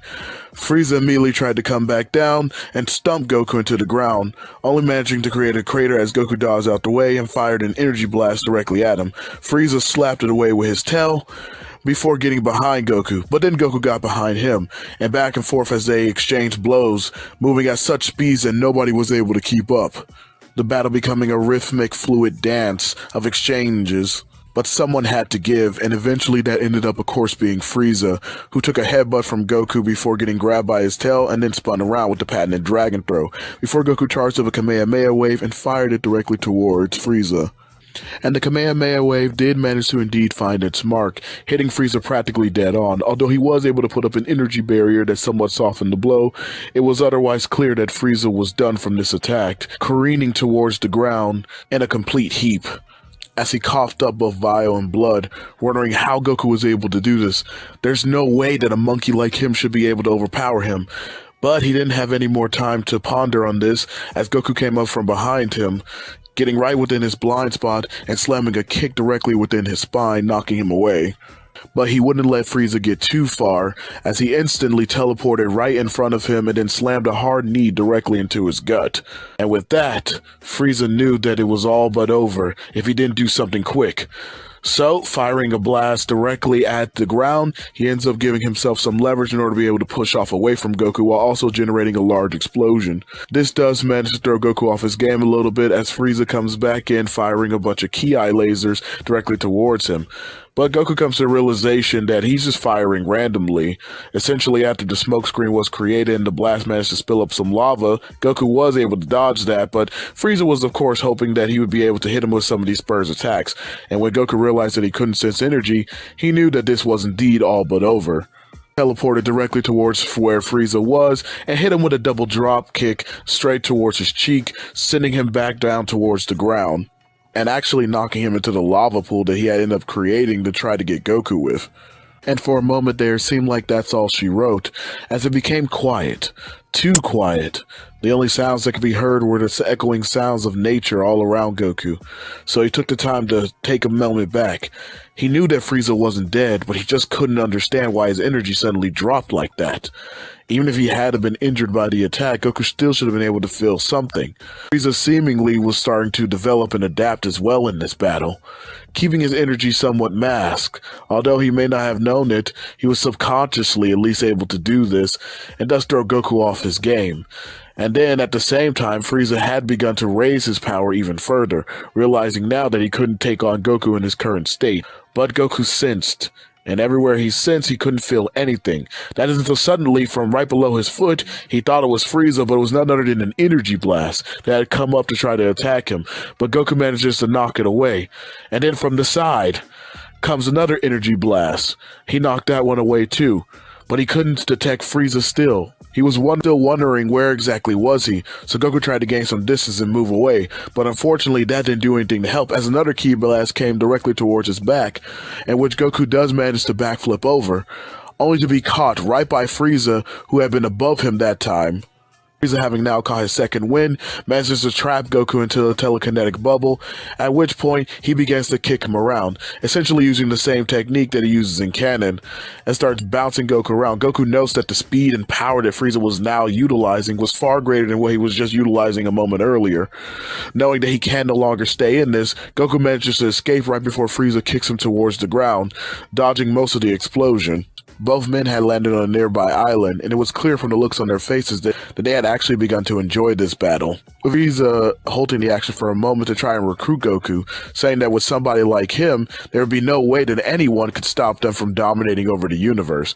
Of course, just like in canon, Goku would immediately shut that down. He had no time for any more of Frieza's nonsense in regards to what he was trying to plan or any other plans that he had. He was going to stop him here and now.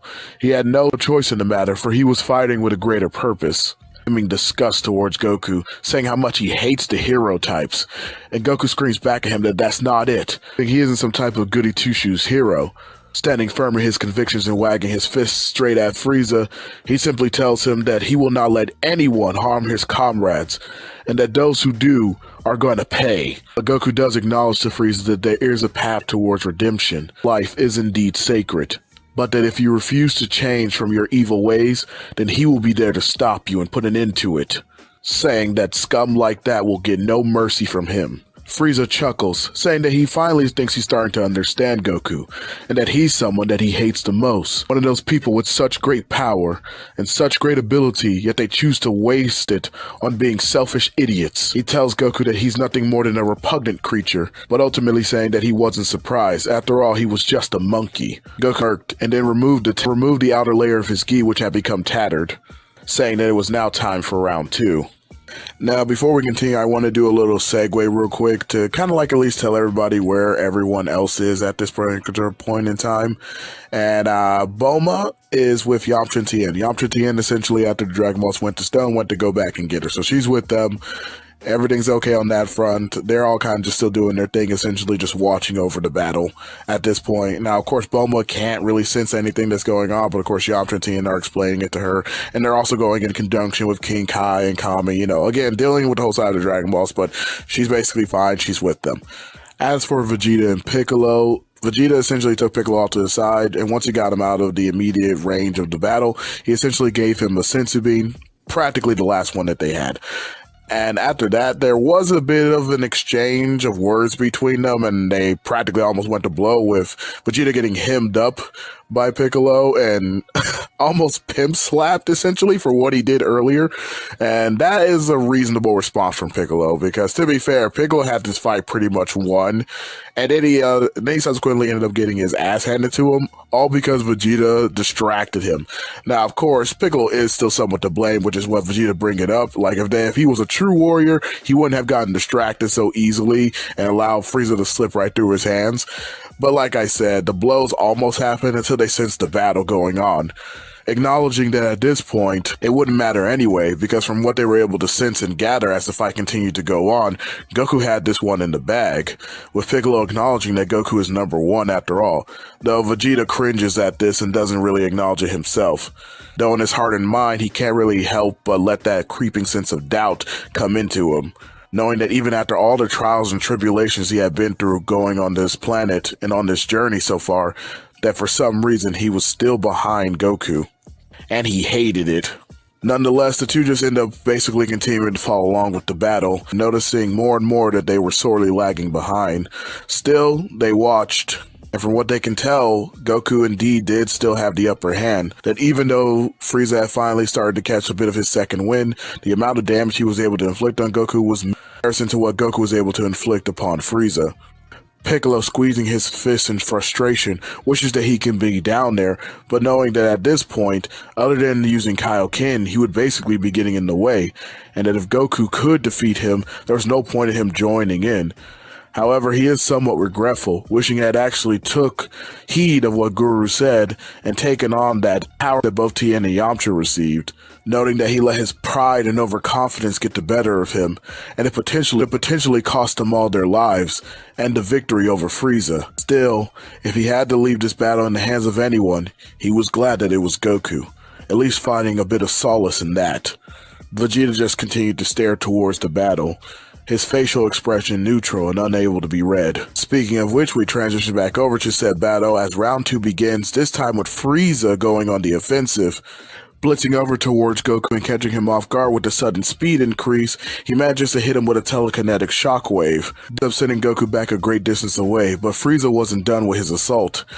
Over towards Goku again and getting right behind him as he was flying away, gripping him up by his armpits and then forcing them to stop, as Frieza then takes off towards the air, still holding on to Goku, before then turning upside down and pile driving him straight into the ground with great power and speed.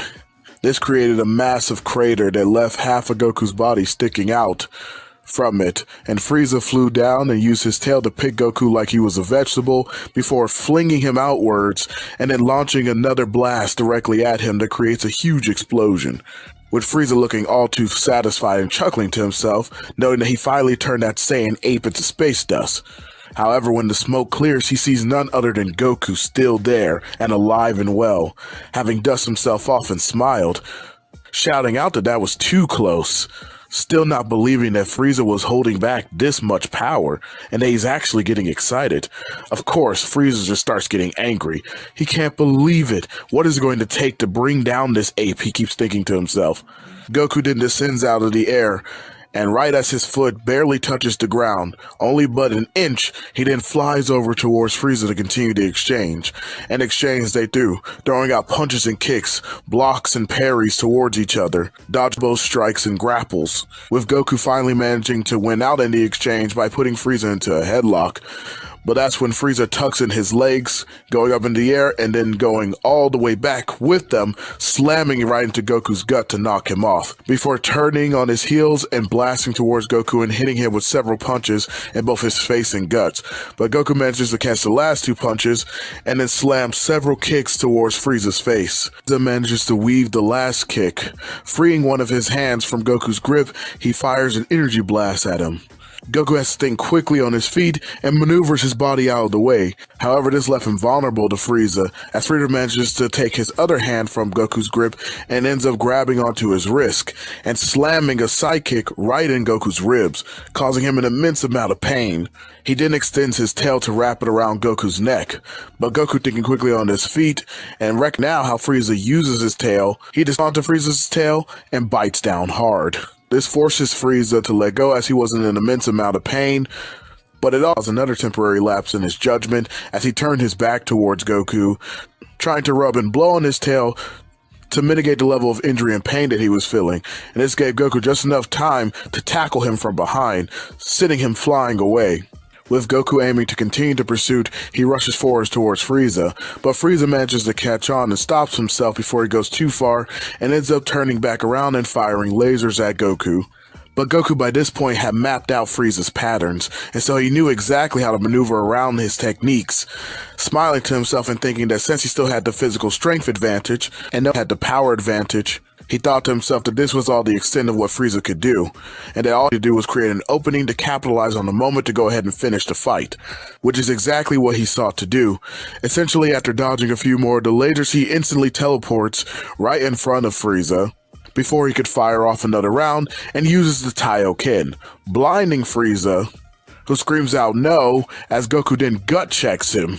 And as Frieza began to buckle over, Goku then grips him by his head, knee right into Frieza's face. This staggers Frieza hard, knocking him back. Goku then does a spinning roundhouse kick, slamming the powerful blow right into Frieza's cranium, before finishing off the strike combination with an uppercut that sends Frieza flying towards the air. Goku then summons two miniature Kamehameha waves. One he fires directly at Frieza, which hits him in the gut, that continues to launch him further and further towards the air, and Goku held onto the other one, before teleporting right behind Frieza, and as he came rocketing towards him, he used that other Kamehameha wave as though he was in Naruto, like it was a Rasengan, and then slammed it directly in towards Frieza's spine, having us collide with Frieza right in the middle, and then teleports away, escaping the explosion. His screams of agony rang out as he was hit dead on by the full power of the explosion. Even Piccolo, who were watching this, had to somewhat take cover, for the power of that explosion was extremely immense. And after it was done, Piccolo immediately noted there was no way that Frieza could have survived that Goku had actually won. Vegeta was just left shocked and dumbfounded. He couldn't believe that Kakarot was this powerful, and that despite how much the thought crippled and hurt him, destroying his ego, he had no choice but to acknowledge in his subconscious that Kakarot was none other than the Super Saiyan of legend. There was no other explanation. He had to be. It caused Vegeta to grit his teeth in anger. For some odd reason, something gave him a bit of solace, that at least if Frieza was taken down, at least it was done by a Saiyan, and that he could sort of rest easy knowing that his people had been avenged, even if he was angered at himself for not being the one to do it. Goku himself at this point was echoing the same sentiments as Piccolo. Thinking that the battle was finally over, he bent down and grabbed hold of his knees, breathing out a sigh of relief. He also told himself that he somewhat hated this, given the fact that he wished that Frieza wasn't so rotten to the core. That way he could have been actually a good sparring partner for him. In the end, he could leave with the satisfaction of knowing that good managed to triumph over evil this day. Before any true celebrations could begin, a scream of pure unadulterated rage could be heard ringing out, and suddenly a sharp key spike went to everyone that could sense it. Goku could fully turn around to what had come out of the smoke. It was none other than two death beams, one that slammed right into his leg, injuring it, and the other one that clipped his cheek, leaving a gash and a cut across it. And there, right in betwixt the smoke, the one who you saw who had fired those attacks was none other than Frieza. Although he was quite battered and bruised, he was still alive and well, except now part of his tail was missing due to the damage he received from the explosion. Everyone was dumbfounded, especially Goku. They couldn't believe what they were seeing. How the hell did Frieza survive that? But Goku couldn't dwell on it. He knew he had to take a gamble. He had to take a risk, especially given the fact that he started to decrease in terms of his strength and ability. Knowing that he was running out of energy, he made that gamble and decided to utilize another technique that he got from Tien Shinhan. But rather than it being the Taioken, he would go on to use the multiform technique, trying his best to be very precise with the consolidation of his power as to not lose too much energy from his main body. He did note to himself that Frieza had lost a tremendous amount of power, so it's not like he was a fresh spring chicken or anything. And so he came up with a plan, summoning only two of the multiform clones. They rushed at Frieza, quickly trying to pin him down before he could recover. Frieza was still trying to gain his bearings, so this somewhat caught him off guard, as thumbs perched to his sides, and then they both used the Thunder Shock surprise technique, a technique that Goku had picked up from Master Roshi. This entrapped Frieza, keeping him paralyzed, with Goku noting this as payback for that telekinesis thing they did to him earlier, as the main body began to charge up a powerful Kamehameha wave, putting every last bit of strength he had into it. And as he began to say the words, Frieza began to chuckle. He started laughing maniacally. It ended up halting Goku as he was confused as to why he'd be doing this, with Piccolo yelling out to Goku to take the shot and not to hesitate, as there was no time for distractions. But Frieza uttered a single word that gathered every bit of attention when he said half, which caused Goku to do an audible gasp in confusion, him saying back the same word, adding that Frieza explained as to what he was talking about when he said half. Frieza obliges Goku and then of course elaborates, saying that he hadn't even been using half of his real power this entire time. The truth of the matter is, he knew that Goku was still confused as to why he managed to survive his explosion, but that's because in that brief moment he just accelerated his power to a new level, him saying that this contest of strength between him and Goku was fun and all, but now it's over, and it was his time to stop playing around and end it. Piccolo couldn't understand what he had just heard. He couldn't believe it. He didn't want to believe it, and still yelled towards Goku, "Finish him off!" But Piccolo didn't need to say anything to Goku, as Goku just shouted to Frieza that he was bluffing, and that this would finish him once and for all, as he reignited his spirit and finished his chant, firing off a full-power Super Kamehameha wave. But an all-too familiar malicious smirk etched across Frieza's face, as he began to shout and raise his ki to the max, completely overpowering and shattering the Thunder Shock surprise, for sending two simultaneous death beams to completely destroy Goku's clones, and looked upon the energy wave that was barreling towards him, before with the slightest of movements, he casually kicked the blast upwards into the air, completely deflecting it.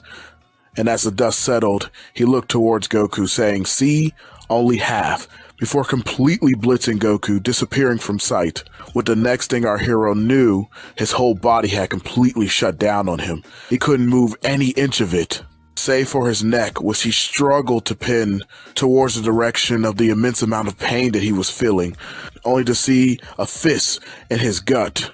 And then right in front of him was none other than Frieza, who then laughed directly into Goku's face and sent an elbow slamming directly into his cheek, sending him flying towards the ground. As he was driven deep into the soil of Namek, Frieza began to laugh hysterically, knowing that he had finally won, that he had finally killed him.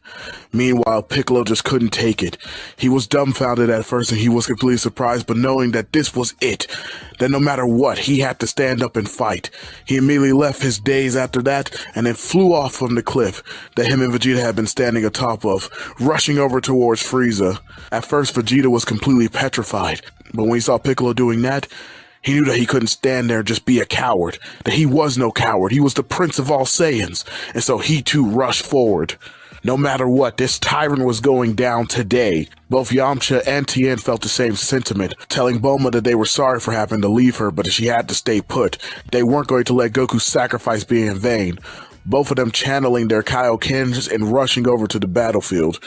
Piccolo did reach Frieza first, trying to hit him with an elbow strike that Frieza dodged out the way with ease, but then Piccolo also tried to aim a kick towards him, which Frieza also weaved. Managing to dodge all of Piccolo's attacks, having his arms folded, he was just smiling, laughing at how silly the Namekian looked trying to attack him now, asking him if he was angry about what happened to his friend, and telling him not to worry that he'll be joining him soon.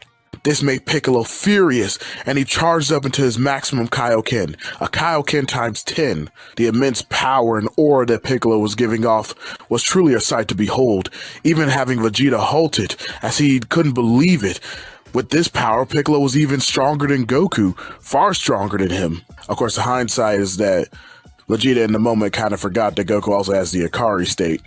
And then again, he wouldn't even know the exact multiplier towards it in the first place, but I digress. In this moment, when comparing Piccolo's powered-up Kaioken to Goku's base, however, Vegeta is absolutely correct to say that he is currently stronger. But that's all besides the point. Let's get back into it. Frieza was actually taken aback and caught off guard a little bit. A punch was thrown at him and it actually landed. Piccolo going like, "Yes, die you monster!"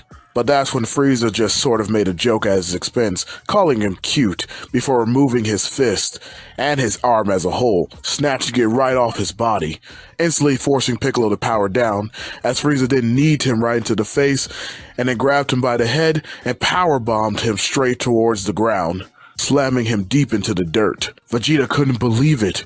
Frieza just took someone down with that much power, with ease. It was second nature to him, as though it was nothing. But Vegeta didn't have any more time to really contemplate the sudden overwhelming feeling of dread that had overcome him, as Frieza was already back on the attack. Barreling towards Vegeta, he dealt with him easily. All he did was hit him straight into the face with one singular punch and Vegeta was down. He couldn't even believe it. Just one attack, and he was swatted away like an insignificant ant.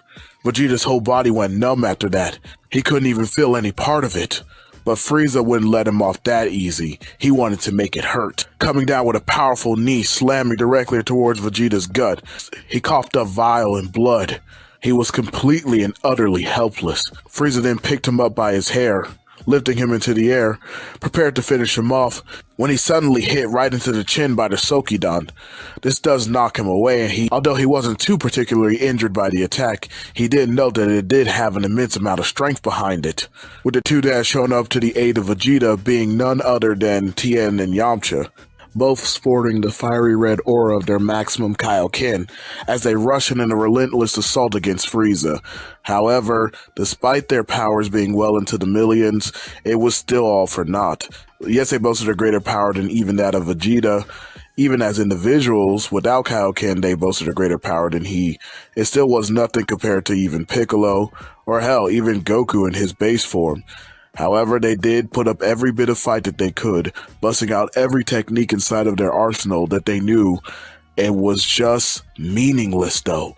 Frieza battered and beat them and broke them at every opportunity, shattering Yamcha's ribs and crushing his legs, breaking Tien's arm and crushing him into the dirt as well, leaving both of them completely broken, picking them up by their necks and slamming their heads together before blasting both of them away, which forced Piccolo back into the fight after his recovery. And due to him having been training with the Kaioken, he was able to push it past his normal limits, which was at 10 times, but even when he used it 15 times, it still didn't really make a difference.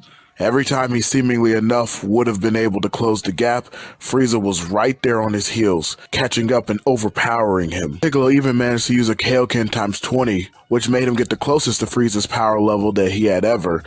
But even with that, Frieza, although he was taken aback and Piccolo did manage to get some hits in, ultimately, the minimum amount of damage that Piccolo was able to do meant absolutely nothing to Frieza, as he was still able to overpower him in the end. allowing Piccolo to get those freebies in as he eventually told him. Piccolo was completely gassed out, having practically no energy left and on his last legs. He couldn't believe it. Was this truly the end? Was it truly over for all of them? And right as Frieza aimed a death beam directly towards Piccolo, something hit him in the back of the head. It was a rock, thrown by none other than Vegeta. In all honesty, that was the most meaningful attack that had hit him today, because the amount of anger that Frieza felt in that moment. Piccolo immediately jumped at Frieza while he was distracted, trying to hit him with a quick sneak attack but was only batted away by his tail. But Vegeta, despite knowing that he was outmatched, refused to just stand there and roll over and die. In fact, his anger, he said to himself, was even greater than Frieza's. How could he be treated like this? Like the prince of all Saiyans, be treated like nothing more than low-born trash.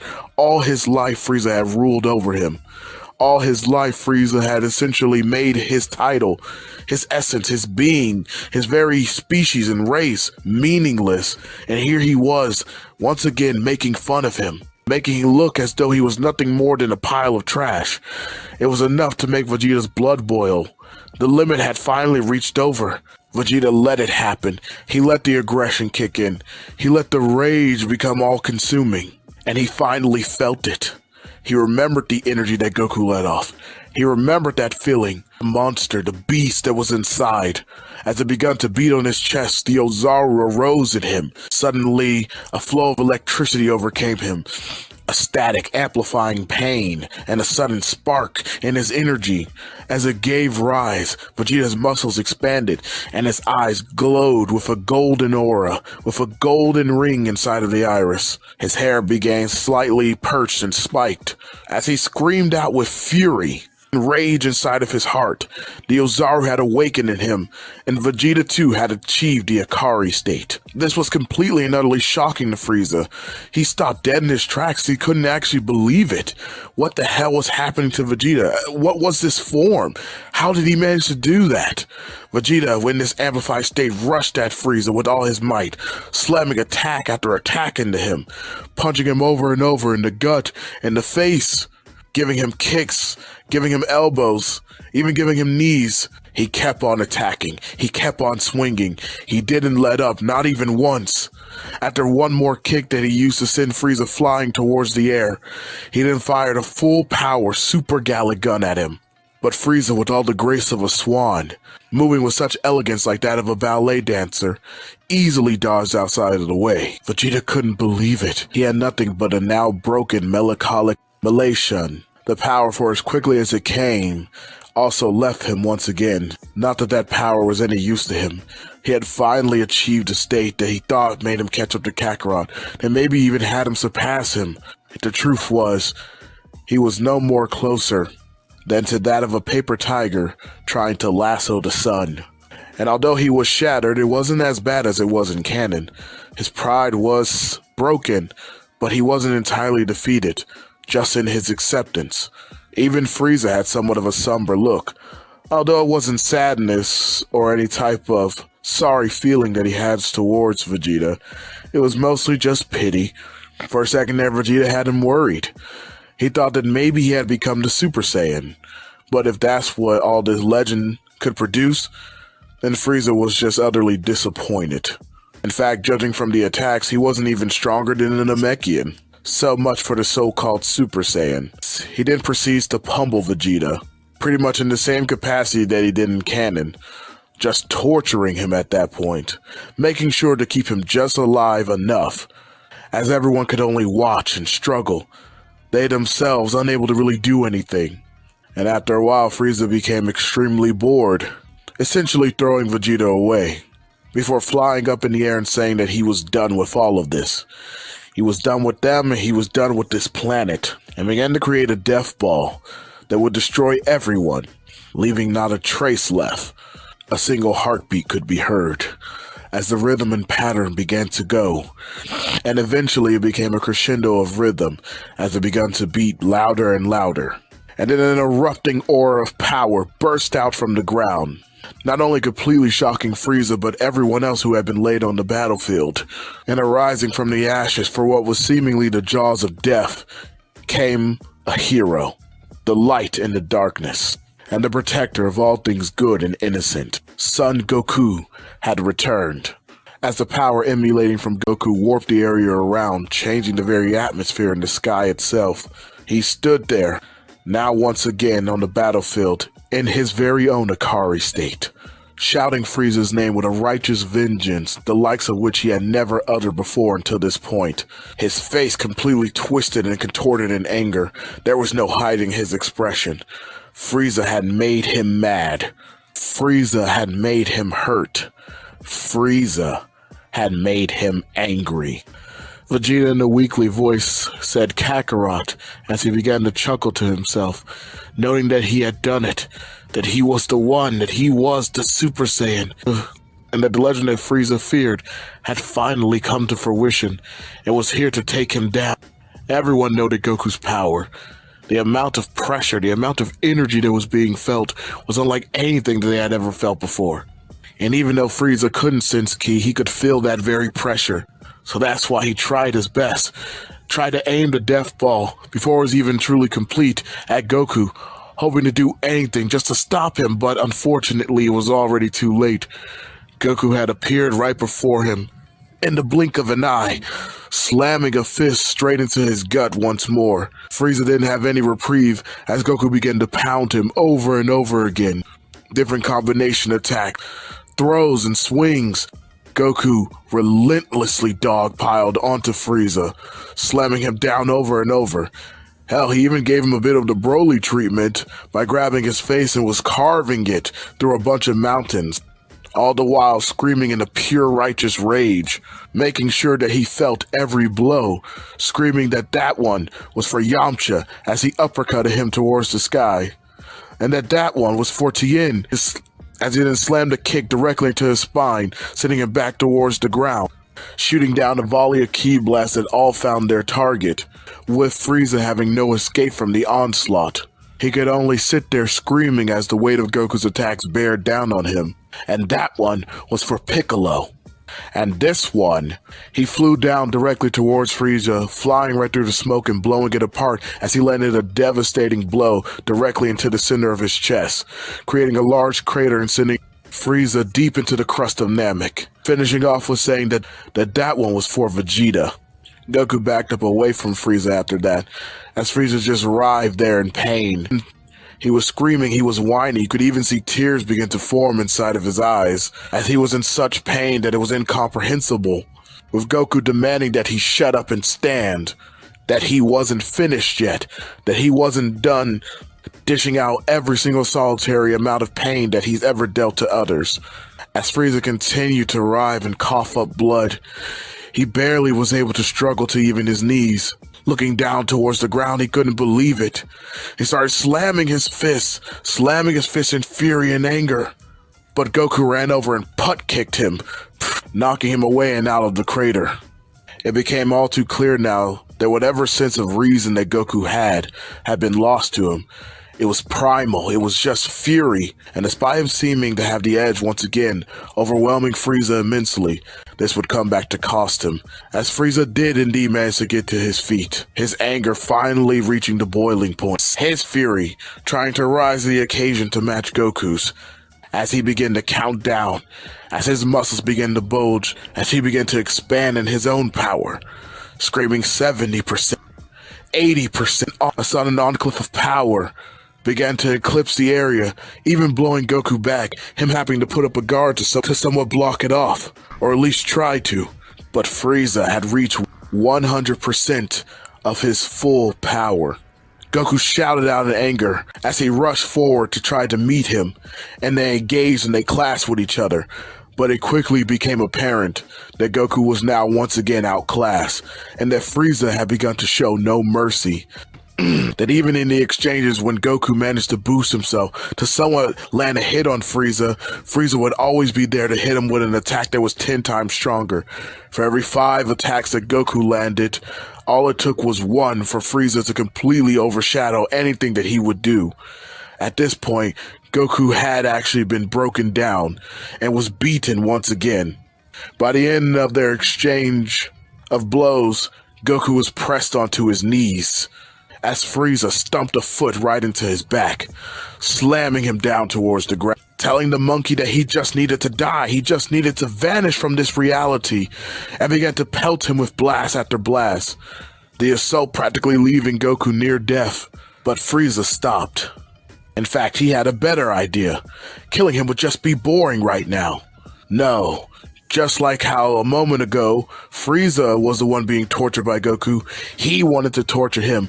He wanted to make him feel the pain that he had suffered, the humiliation, as he said he was done with all of this, and decided to begin the slaughter fest. Starting first with none other than firing a death beam that pierced right through his heart, killing him instantly. He then raised the other three in telekinetic grips, the Death Psycho technique, and would go one by one, destroying them, starting with none other than Yamcha, who screamed out in horror as his body was lifted and halted in the air before exploding. He screamed out Goku's name. Goku staggered to his feet. He stood, begging Frieza to stop, demanding that he attack him, that he fight him, anything but them. But his pleas fell on deaf ears, as Frieza would take the next one, doing the same thing that he just did to Yamcha, to Tien. Tien screamed out Goku's name, and in that moment, Goku was completely shattered. Piccolo was the only one left. He made eye contact with Goku and gave him a smile. Frieza spoke up after that, saying that it was by time that Namekian slug, that filthy trash who had humiliated him, go on to meet his maker. Piccolo shut his eyes. There was a sudden halt. Only the crackle of thunder and lightning banging against the ground could be heard. You ruthless, heartless bastard!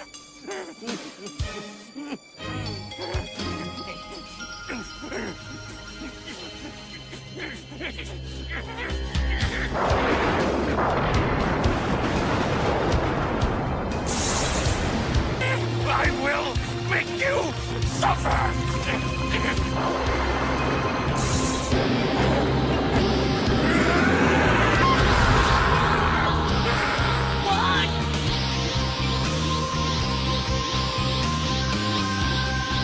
The ironic and yet unintentional thing about Goku transitioning into this new level of power, it was so astronomically greater than what it was in canon, it actually had an unintended consequence. The planet had been battered and beaten and broken. Given the fact that Goku would have also been amplified by the emotions of the Ikari state, he was not being careful whatsoever with his overwhelming amount of power. This would of course allow the others to enact their plans, subsequently bringing back all of the Namekians alive and then to Earth, given the fact that that was going to be the original plan to begin with. Ultimately, that's what the gang decided in regards to their wishes. Guru was the one who was up to the task and ultimately completed it. This meant that everyone who was killed by Frieza and his men were brought back as well. And with everyone having been taken to Earth, that left only Goku and Frieza once more. Except this time, there would be no mercy. There would be no rapport. And with Goku's level as strong as it is, I don't need to tell you how this goes. Frieza could literally fight all day and he wouldn't make a difference here. Although he does indeed try his best and he tries his might, all of his attacks essentially bump right off of Goku. In fact, he only injures himself when trying to attack him, breaking his own wrists on Goku's chest, and then Goku proceeds to pummel him. But in that moment of realization, as he was beating Frieza to death, he managed to pull back before delivering the final blow. Some level of rationality and reason returning to moment. And although he would not save Frieza in any capacity, not even granting him his energy, not that Frieza at that moment could even beg for it as he did in canon, Goku did what he would have done originally, leaving Frieza to suffer the same fate as Namek. With already having access to the instant transmission, he locks onto the signatures of everyone that had been transferred to Earth. Now, of course, he did need King Kai's help, and King Kai relayed a message of telling everyone who was there to raise their powers to give Goku a better signal to lock onto. And once he did, he teleported right back to Earth, as Namek went the way of the dodo bird. So, yeah, with that being said, pretty much when we get back into the next part, we're just going to kind of go into the future Trunks and the androids, Because, yes, there is some filler and about the year of training, but I mean, what would that really change? The Dragon Balls are going to be used for the Namekians, yada, yada, yada. So there's no real need to go into that. And besides, the only thing I will address here and say in this video that would carry over is they do go to Yardrat still, but not because they need to learn his transmission, but I think that Goku would want to pursue spirit control. Like, it'll be more fleshed out in the next video. But yeah, pretty much that's the end right there, guys. I do hope you enjoyed, because it is a long one. I'm trying to cut out all the fluff that I can and all the other googly gop. Like I said, I hated that I got sick in the middle of recording this. So, womp womp, I guess. I will catch you guys in the next. Peace. And to all my Gummy Knights, new and old, just remember, this is a man's world, but it would be nothing without his brain and his bronze. And lying is indeed the most fun that a woman can have. Without taking off her clothes. Good night.